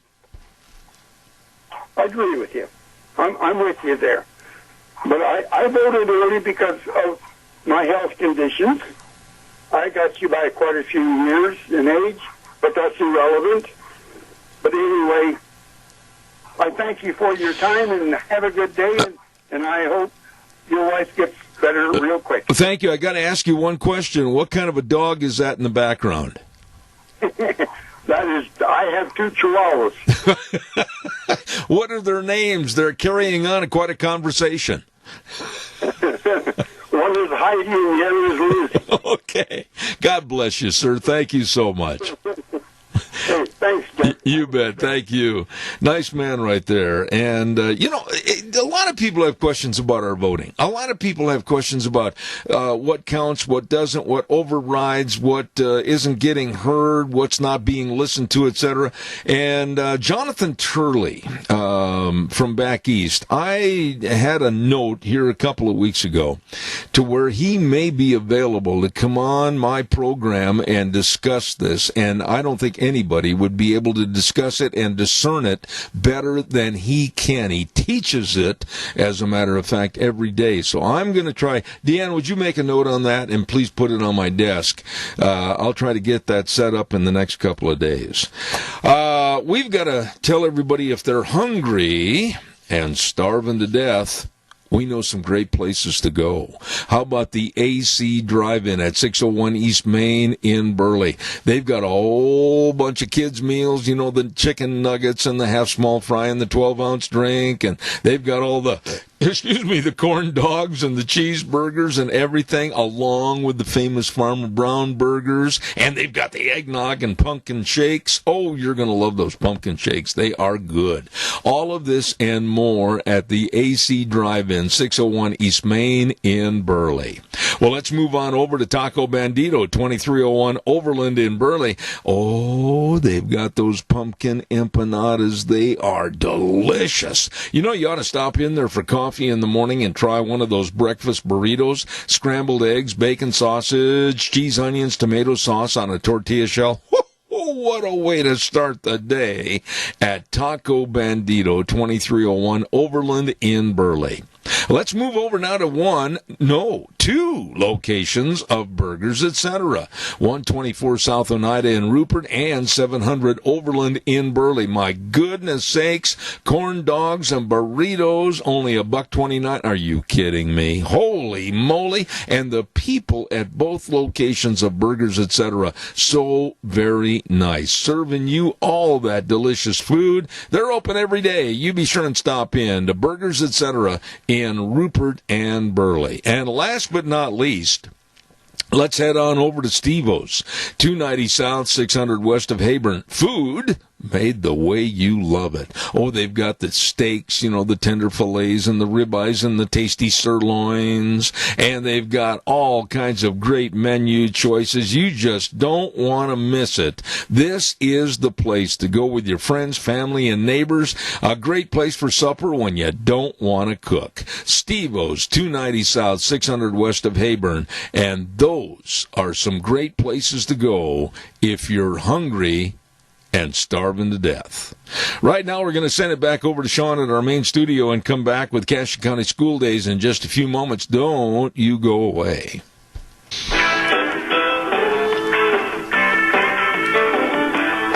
Good morning and welcome back. Hour number 3 on a Thursday, November 5th. And I'm Zeb Bell. Glad to have you with us. Our major sponsor, your Magic Valley Les Schwab Tire Centers. All 7 locations serving you with the best in tires and the best in service.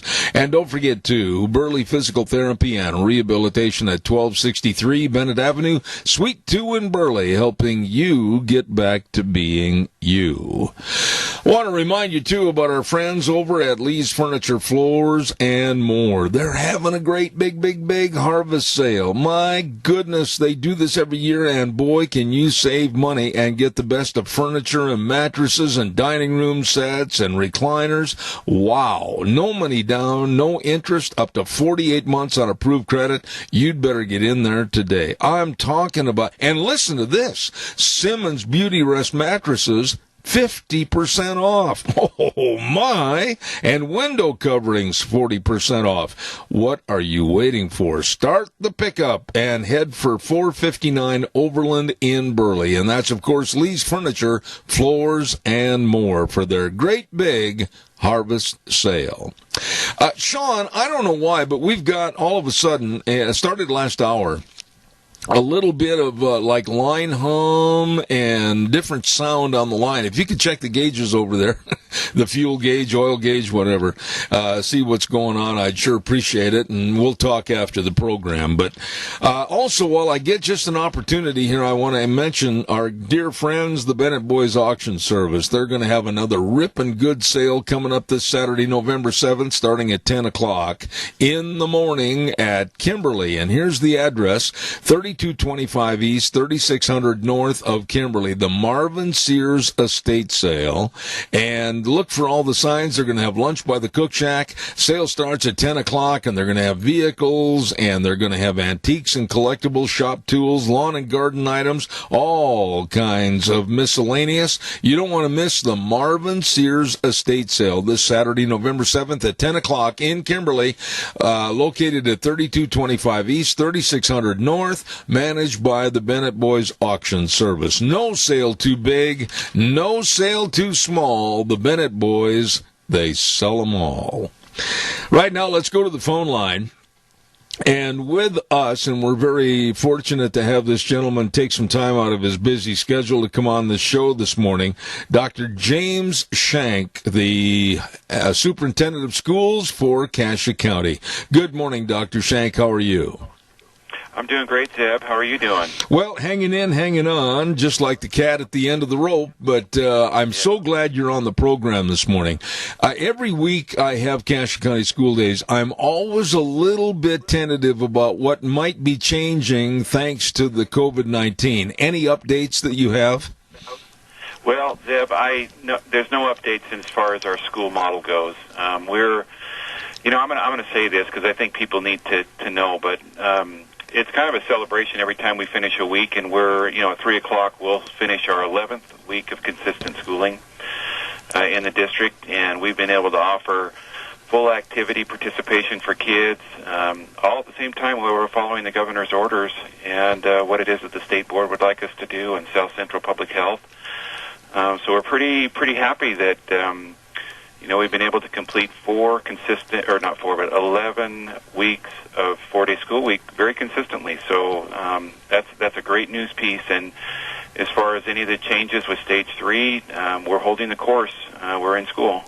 Dr. Shank, I'm certainly not trying to paint you into any corners, and I'm not trying to cause any friction, but I've got to ask you this, and I think you can understand why.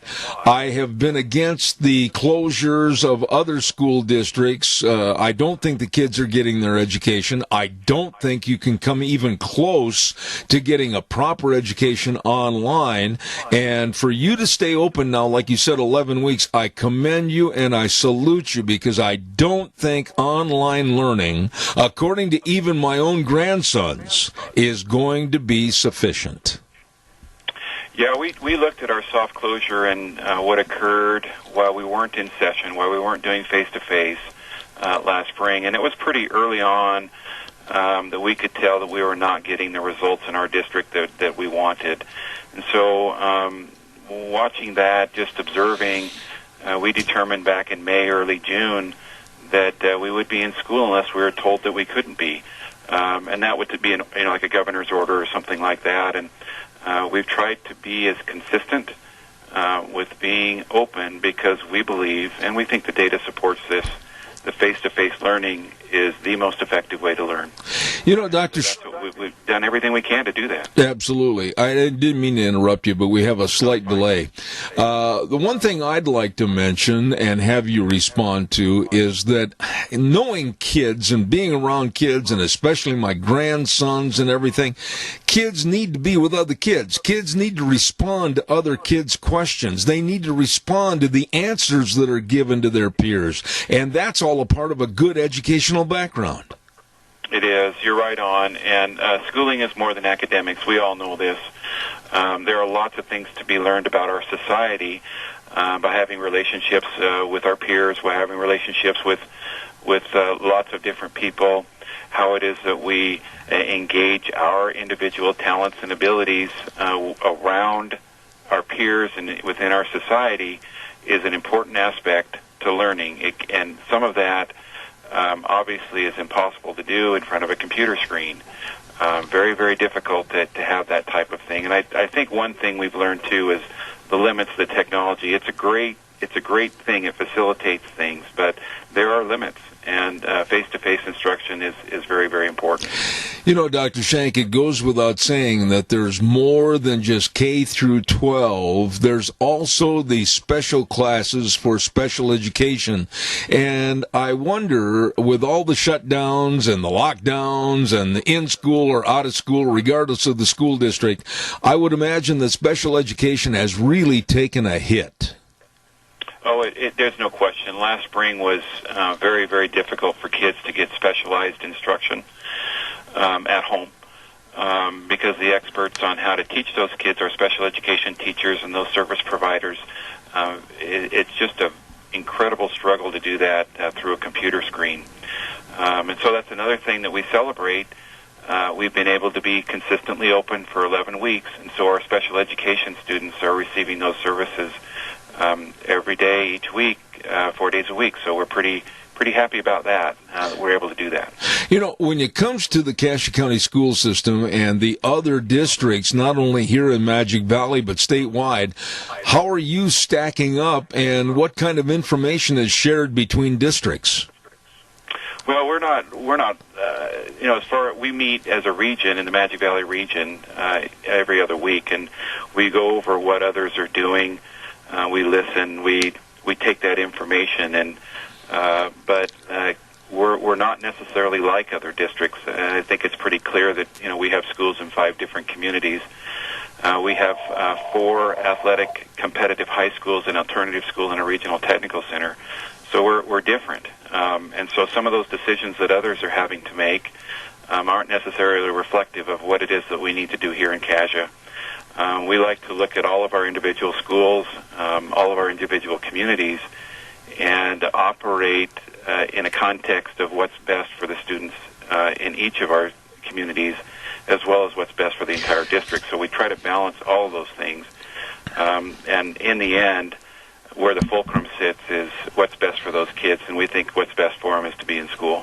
Let me ask you this question, and I wonder, I'm sure that somebody has probably called your office and asked about it, but when you talk about extracurricular activities, whether it's football or we're going to be going into basketball season, etc., have there been any noticeable changes and or cases of students getting COVID-19, or for that matter the flu, by playing and participating in sports? Yeah, our infection rates in general are very small. We're talking less than 1%. And when you throw athletics into that, we're not seeing anything. There's no increase because we're participating. That's just a fact.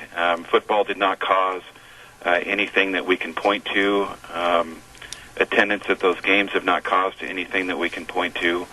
And so what they usually get out of playing sports and participation is still continuing. And those are usually all great things. So I can't say that the athletics are causing an increase in infection. I don't see that. Here we are, just weeks away from Thanksgiving, which means then we're also just weeks away from Christmas and a Christmas break, people getting together as they should, rightfully, with their families, etc. Are you concerned about any great big surge in the numbers coming back after the Christmas break? Well, every day I come into work, I wonder what our cases may emerge as through the day. I'll usually find out, who's got a case where, that sort of thing, in the mornings, and so it's a matter of, that worry is always there. I don't want to have to take any action to close a school unless we absolutely have to, and so as far as worry, I can project out and try to think that I can control that, but I don't have any control of it. What I have control is to look at the data and discuss it with other people, and try to make best decisions for being open or closed.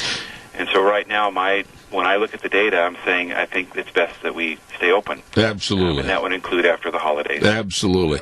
Let me ask you, we always gear our conversations on this segment about the students primarily, but what about the teachers? What about the help staff? What about the janitors, the cooks, etc.? What is their attitude now that we're into, like you said, 11 weeks of continual education in open schools?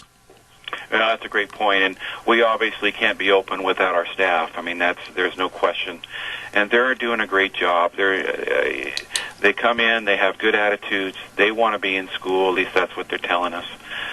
They're doing things that help us stay open, and we can't operate without that type of work every day. And now, to say that they're not worried that something may or may not happen to them or their family, I think that's a constant in human nature, but generally the attitudes are wonderful. What we're hearing is that they want to continue in school, and they're pleased to be there. Our overall impression and the things that people tell us is that we're doing the things that are reflective of what our communities want. I would imagine that you, as an educator and superintendent of the Cassia County Schools, you probably sat at your desk and wondered, what about the future? What are we going to do if we get through this school year? Are they going to have a vaccine to stop and basically curtail COVID-19? What about the future? What does it bode? Well, we hope there's a vaccine coming soon that will help us. Help us to be able to control the spread of COVID. But what the experts are telling us is that, like other viruses, this virus is going to continue with us. All right. It's how it is that we respond to it, what it is that we do to treat it, what it is that we do to prevent it, like in vaccines. But it's going to be with us. The other viruses are with us. But as a society, what will we do to respond? And so that's been our approach to it as well. We want to definitely treat and help those who contract the virus, but also help the healthy proceed forward with their daily lives. Well, my attitude, and you can correct me if you feel you must, because I'm opening myself up, my attitude is we can't hide from it. We've got to learn to live with it. Yeah, I don't think you're incorrect at all. And I think that's what's going on every day, each week, as the contraction rates go up and down. We're learning better how to deal with it. We're learning better how to press forward and work with the circumstances that we need to do so that we can lead healthy and productive lives. I absolutely appreciate your candid remarks. You've always been a straight shooter on this program. Dr. James Shank, Superintendent of Cassia County Schools, thank you. Thank you very much for coming on the program this morning. No, thank you, Zeb. I appreciate it. All right, sir. Thank you. Cassia County School Days, and nice man, very knowledgeable man, and I like his straightforward approach, Dr. James Shank. Thank you very much. Before we go any further, I'm going to check with old Sean over at the main studios. Do we have Thomas ready to go, or should I pad for some time? Pad for some time, please. Okay. I'll do that. We're going to have Thomas on in just a few minutes talking about Denny's restaurants, and don't you forget, stop in America's Diner. Let me see, what else have I got on my list that I was going to mention to you this morning? In just a few moments at 10:32 this morning, we're going to have Gregory Wrightstone on the program, and he has written that book called Inconvenient Facts. It's absolutely a must-read, a book that you're going to dog-ear and highlight candlelight and everything else. He really knows what he's talking about. And in January, that gentleman's going to be named as executive director of the nationwide CO2 coalition. So we've got a really good guy coming on at 10:32. Don't forget next Monday, Rick Manning is going to be on the program, and you know that if you don't know, you should. He has been very, very kind of co-working with the Trump administration for years and has worked with Donald Trump before he even became president. And he's going to be back on the air giving us, hopefully, a synopsis of what did happen and what might happen with the finalization of this election. So that's going to be next Monday at 9:06. Rick Manning, outstanding individual. Let's check back over with Sean and see if we've got Thomas ready to go. Oh, you're a good man, McGee. Thank you. Ladies and gentlemen, it goes without saying that this program or any talk show cannot operate without absolutely great advertisers and sponsors.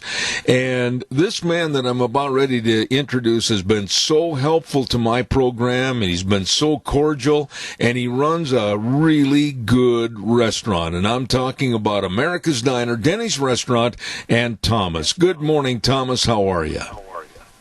I'm well, Zeb. Long time. How are you? Well, we're going to make that a shorter time because we're going to start getting together again, and I'll be in touch with you and letting you know exactly what we'd like to do. But everything has been in turmoil for the last 7 or 8 months, but you have weathered the storm, and Denny's Restaurant is still serving delicious breakfast, lunch, and dinner, correct?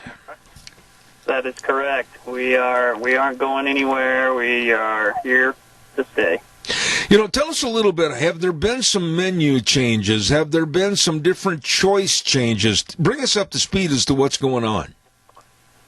Yeah, Zeb, we have gone through the ringer, obviously. We have been on a streamlined menu just to help with some costs and help with some, supply and demand, and we just barely launched yesterday back to our full menu with new limited time, some melt sandwiches and some bowls, dinner bowls, breakfast bowls. So we're back at it. Everything, all your old favorites are back on the menu, so come in. No, now, I would have to ask you, as we draw closer and closer to the holiday season, what about all the turkey dinners and the delicious pies?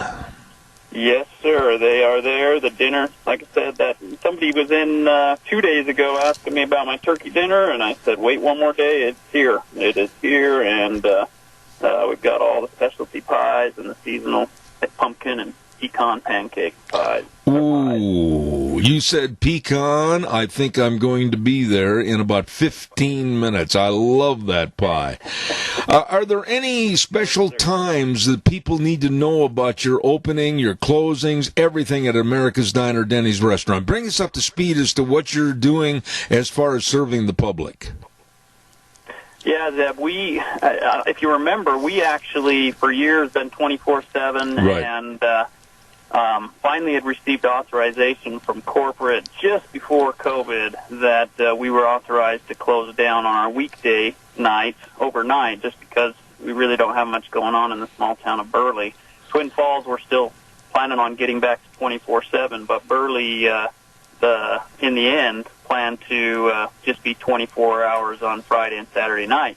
But currently, we're opening at 7 a.m. and closing at 10 p.m. during the weekdays, and opening at 7 a.m. and closing at midnight on Friday and Saturday night. Okay. And the great menu choices and the super great nice people. I've got to compliment you. You have been blessed with people that really seem like they care about people coming through the door and sitting down at the tables. We have, and we've been pretty fortunate. We've got a handful of employees that have been with us since day one.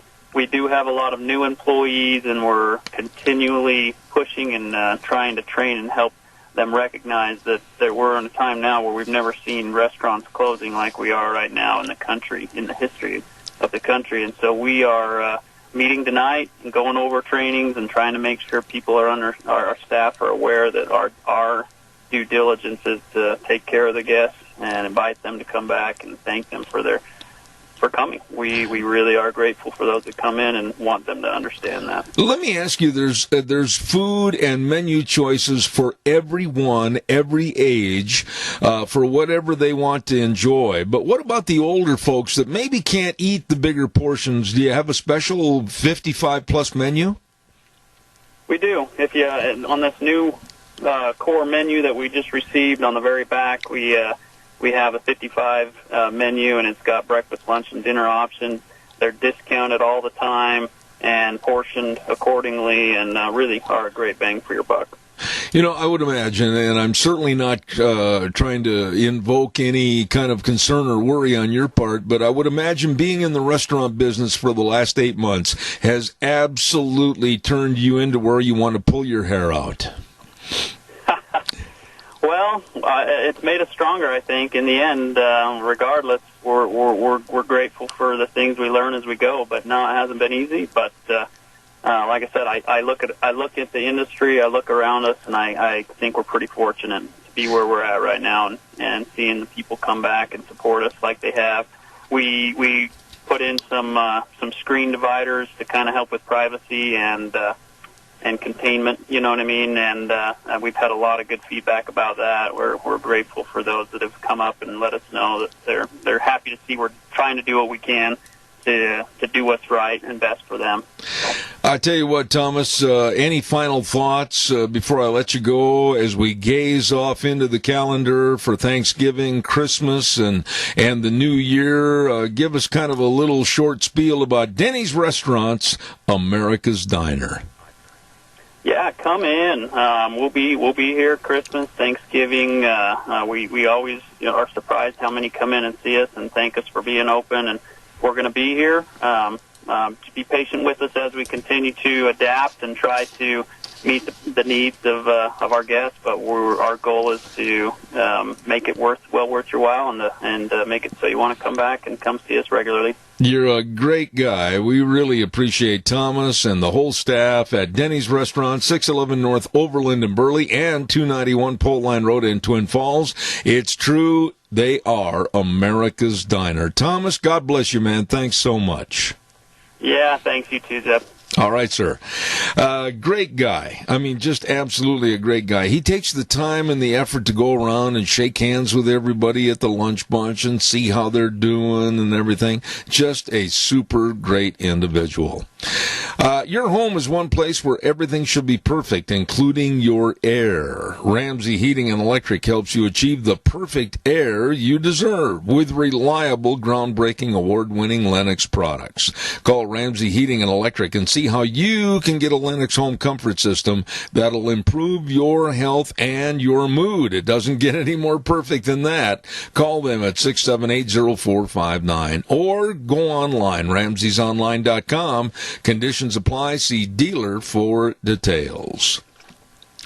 We're going to take a little break for a couple of minutes and send it back over to our main studios. Sean's going to carry the ball and then send it back with our guest, Gregory Wrightstone, in just about 3 or 4 minutes. Don't you go away.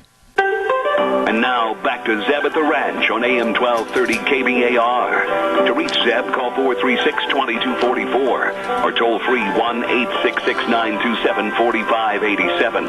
And now, here is Zeb Bell. Don't forget, your home is the one place where everything should try to be perfect, including your air. Ramsey Heating and Electric helps you achieve the perfect air you deserve with reliable, groundbreaking, award-winning Lennox products. Call Ramsey Heating and Electric today and talk about a Lennox home comfort system that'll improve your health. Stop in or give them a call at 678-0459. Ramsey Heating and Electric, or go online, ramseysonline.com. Conditions apply. See dealer for details. There is a gentleman that's been on my program many, many times, and I have the utmost respect for him, and especially the book that he has written called Inconvenient Facts. The copy that he sent me is dog-eared and all highlighted and everything. I utilize it almost every week on this program, and I'm talking about Gregory Wrightstone. Sir, good morning. How are you? Well, I'm going to have to get you a new book and get you a copy when I get my second book that I'm working on. I need to get one out to you for all you've done. We've been on about once a month with you or more, it seems like. So I'm doing really good. Talking to you here from the eye of the election storm here in Western Pennsylvania. So it's good to talk with you. Well, let me ask you this, and I don't want to beleaguer this fact over and above our subject matter this morning. And again, Sean, a little bit of feedback over there at the station, if you would, please. You're in Pennsylvania, and can you give us some kind of a bird's eye view as to what you think is going to happen with the state of Pennsylvania, the votes, the election, the recount, all of this thing? Give us quickly your opinion. Philadelphia's always been a problem with allegations of voter fraud. It seems like every election cycle there's allegations of that because it's pretty well dominated by one political party. I'm calling you from probably the biggest contested congressional race was between a guy by the name of Sean Parnell versus Connor Lamb, and it's still a dead heat today. And it was Sean Parnell's he's on a regular on Fox. And, right. It's been quite a battle. They sunk a bunch of money into it, but nothing's been decided yet. So if you're living in some place, you can't imagine the amount of ads that were one right after the other. If you were here in Pennsylvania, because I came back from Virginia, was down there for a couple of weeks. No ads hardly at all. But here in Pennsylvania, it was just one after another. And we're by the time November 3rd rolled around, and my wife and I were both pretty sick of them. Let me ask you this, Greg. You've been on the program. I have the utmost respect for your ability and knowledge on purported climate change, etc. But now, this morning in the paper, our paper, we had a great big headline story that said, U.S. leaves Paris Accord. Formal departure has further isolated Washington globally. I don't want to be a part of the Paris Accord, and I'm so afraid that if the Biden-Harris team does take over as reigning power in this country, all bets are off on what's going to happen. Well, Joe Biden has already stated he's going to, on day one, I believe is what he said, he's going to rejoin the Paris Climate Agreement. It's not a treaty. It is not a treaty. A treaty needs ratified by the Senate. This is just an accord or an agreement that's voluntary. But by terms of the agreement, and your listeners are probably wondering, well, we just exited the Paris Climate Agreement yesterday on November 4th. Why did it take so long when Donald Trump was elected 4 years ago? And the reason is in part of the agreement, he could not, the United States could not exit the agreement until after a certain period. It was like an additional 3 years or so or whatever it was. And that date was, when it came up, when we could finally get out, was November 4th, 2019. And so November 4th, a year ago, Donald Trump pulled the switch, and then there was a 1 year waiting period, and that's why it occurred yesterday. It was all parts of this agreement. So the way it looks from here is that if Joe Biden wins the election, he has stated there's nothing I'm going to say that's politics one way or the other. He's just stated flatly that he's going to put us back in the agreement, which he could do, and that's part of what what you get with the Joe Biden presidency, because he's been upfront with that. Let me ask you this. May I please just have maybe less than 45 seconds to read a quote from the United Nations that was in this story about the Paris Accord, and then I want you to elaborate on it. Quote, "There is no greater responsibility than protecting our planet and people from the threat of climate change. The science is clear that we must urgently scale up action and work together to reduce the impacts of global warming and to ensure a greener, more resilient future for all of us. The Paris Agreement provides the right framework to achieve this." Your response, please. They couldn't be more wrong. And in fact, we are achieving a greener Earth. They stated we're trying to get a greener Earth by restricting CO2. No. They have it exactly backwards. By more CO2, and you know we've talked many times here about the many benefits of carbon dioxide. It's leading to a greening of the Earth. The Earth's thriving. Humanity's benefiting from greater crop growth. The modest warming we've seen, it's been about 1.5 degrees Fahrenheit since beginning of the 20th century. Those two things are combining for an Earth that's thriving, prospering, and humanity's just benefiting greatly. But they're right. They need to. They're trying to stifle people like me, and I'm going to be joining what's called the CO2 Coalition at the end of the year as their executive director. It's a group. You can look at co2coalition.org. 60 of the top scientists and statisticians in the world are part of this, and these well-renowned Dr. Richard Linz and Dr. Will Happer, these atmospheric physicists that are just incredibly brilliant, well published with hundreds of peer-reviewed studies, and these are some of the top scientists in the world. And I'll be basically leading that group, and it's a great opportunity to get the word out more. And I'm leaving tomorrow to head down to Arlington, to Virginia, to be in their headquarters. But we've been targeted, the CO2 Coalition, out of all the groups. We were targeted first by, there was a letter written by Stacey Abrams, Tom Steyer, and the others, wrote a letter demanding that Facebook remove the CO2 Coalition's Facebook page. A week later, another letter came from 4 United States senators, including Elizabeth Warren, to Zuckerberg, again demanding and stating, specifically identifying the CO2 Coalition as being dangerous, because according to them, what they said, they labeled us as promoting false and misleading information. Yeah, but Greg, let's be really definitive for my audience.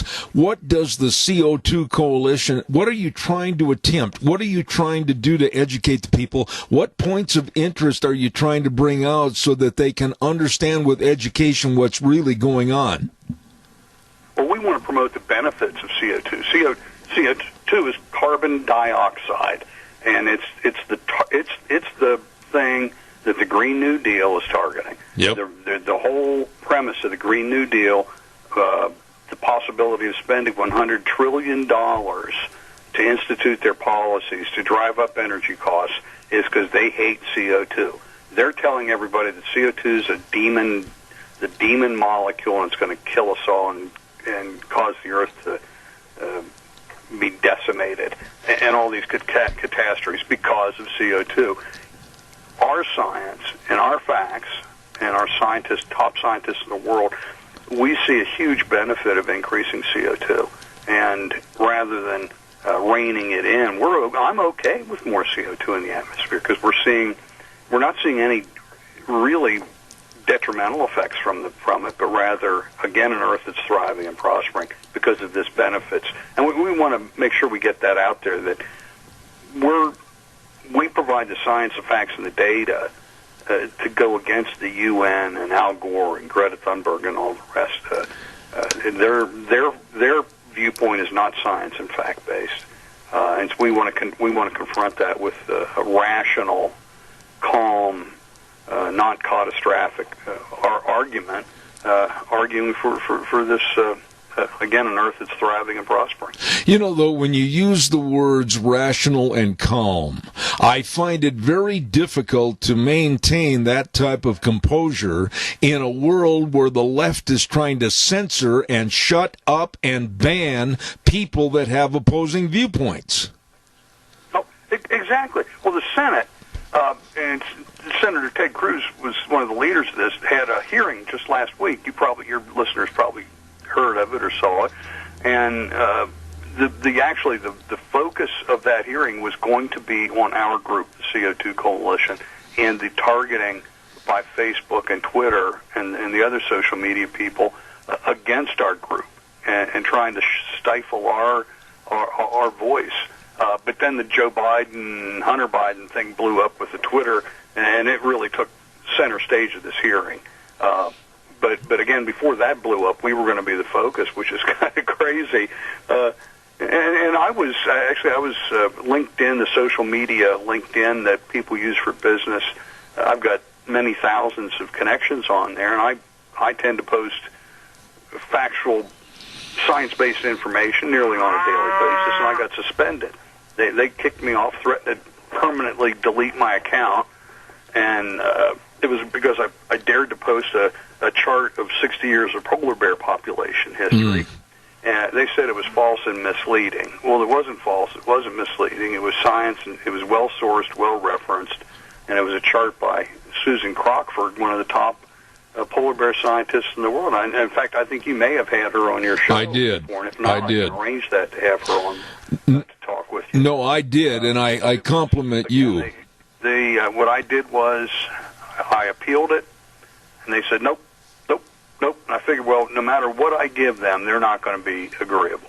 And so what I did was I just went back and said, gee willikers, I'm really sorry, and I'll never do anything like that again. So they put me back up. But it's only a matter of time until I'm permanently banned. LinkedIn's systematically going through, and anybody that references something that doesn't toe the company line on climate change or COVID, they're really, really sensitive. If you disagree with the Fauci line of COVID, you're booted. They boot you off. Oh, my. Yeah. You know, we've got a caller with a question. I hope we don't run out of time. I got about 1 million more questions. Caller, good morning. You're on the air. Quickly, go. Well, in the world, what leader of any country in this world agrees with what Donald Trump had done? I mean, they know better, but they're all in on the fix.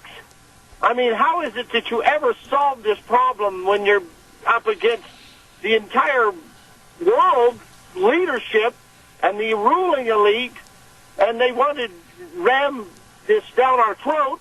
If we do ban cars and we're electric cars, everything that we would get, all the minerals, the sources, the rare earth minerals would come from elsewhere, from America. They would come from China.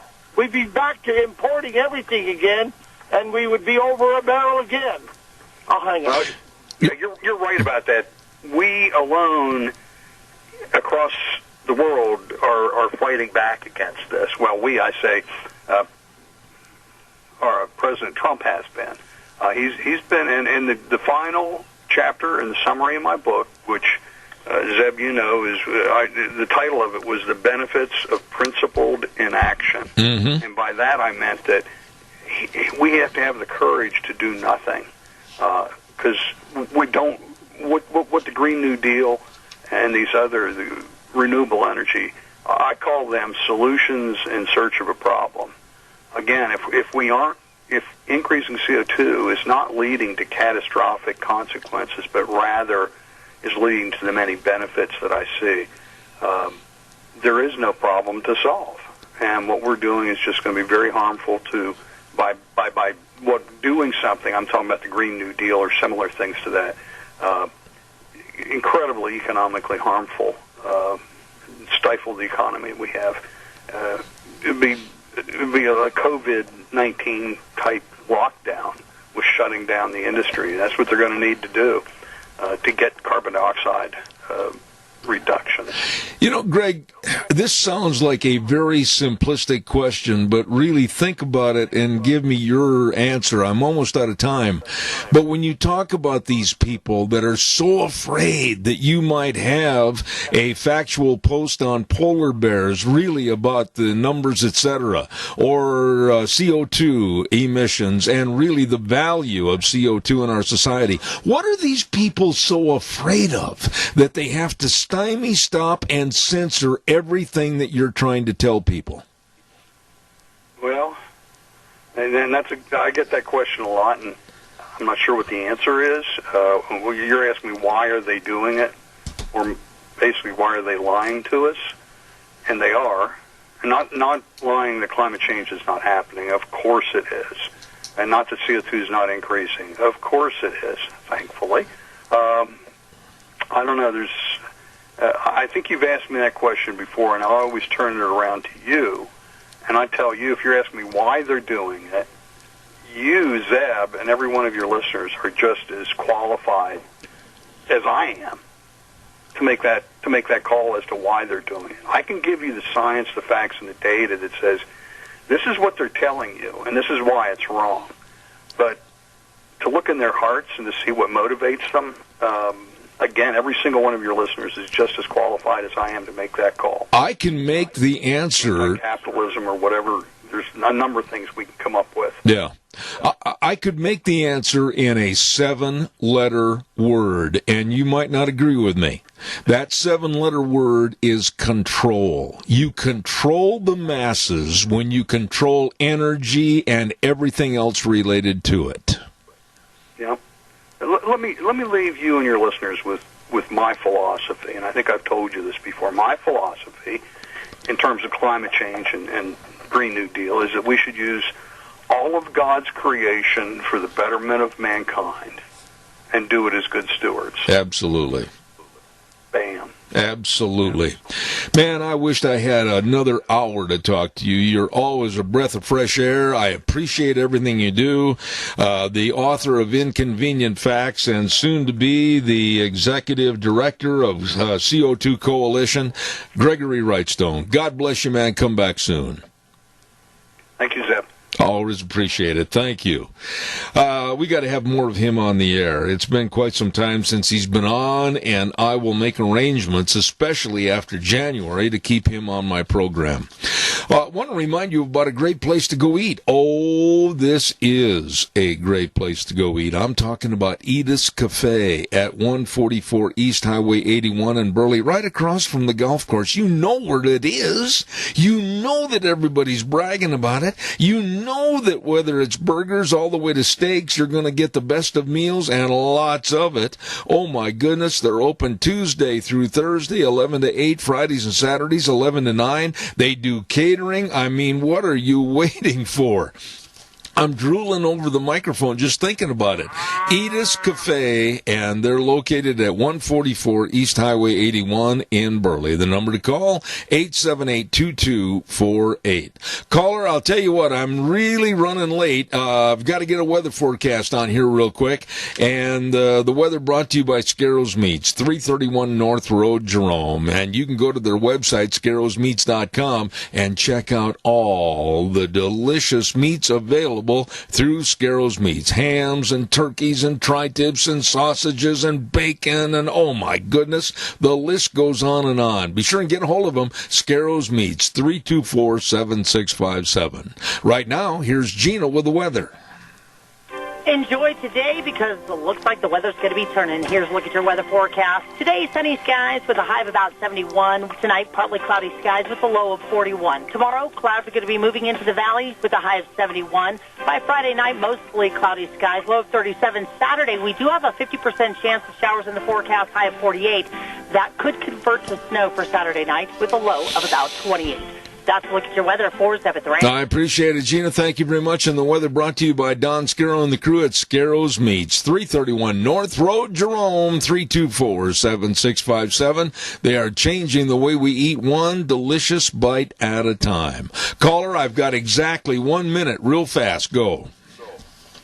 Yeah, you said you were going to have somebody on next week to explain how the the voting goes with the Electoral College. Correct.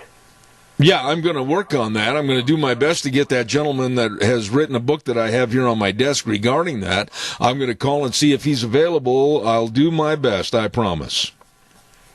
I have a suggestion for you if you want to. You ever heard of Mike Gaddy? I think I have heard the name. Listen, I'll tell you what, if you would call me after the program on my cell phone, I'm almost out of time. I still have another commercial break.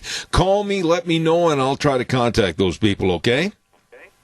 Okay. Appreciate it. Thank you. Thank you. Don't mean to be rude, but I'm running late, and the clock is my president. It tells me what to do. Don't forget our major sponsor, your Magic Valley Les Schwab Tire Centers. All 7 locations serving you. And boy, with the sound of that forecast, we may see some changing in driving conditions with the muck, the yuck, the snow, and everything else. Don't forget they've got the best of all the tires, all the sizes, all the tread designs for all vehicles at your Magic Valley Les Schwab Tire Centers. All 7 locations also with the best in brake service, front end alignment, shocks and struts, and batteries. Man, you'd better have a good battery if the weather's going to start getting colder. Check it out today with James and Buell, Dan on Pole Line in Twin Falls, Lane and Rupert, Mike and Jerome, Dave on Blue Lakes and Twin, the Twist family in Paul, and my buddy Trent on Overland in Burley. The best. You better believe it. Your Magic Valley Les Schwab Tire Centers.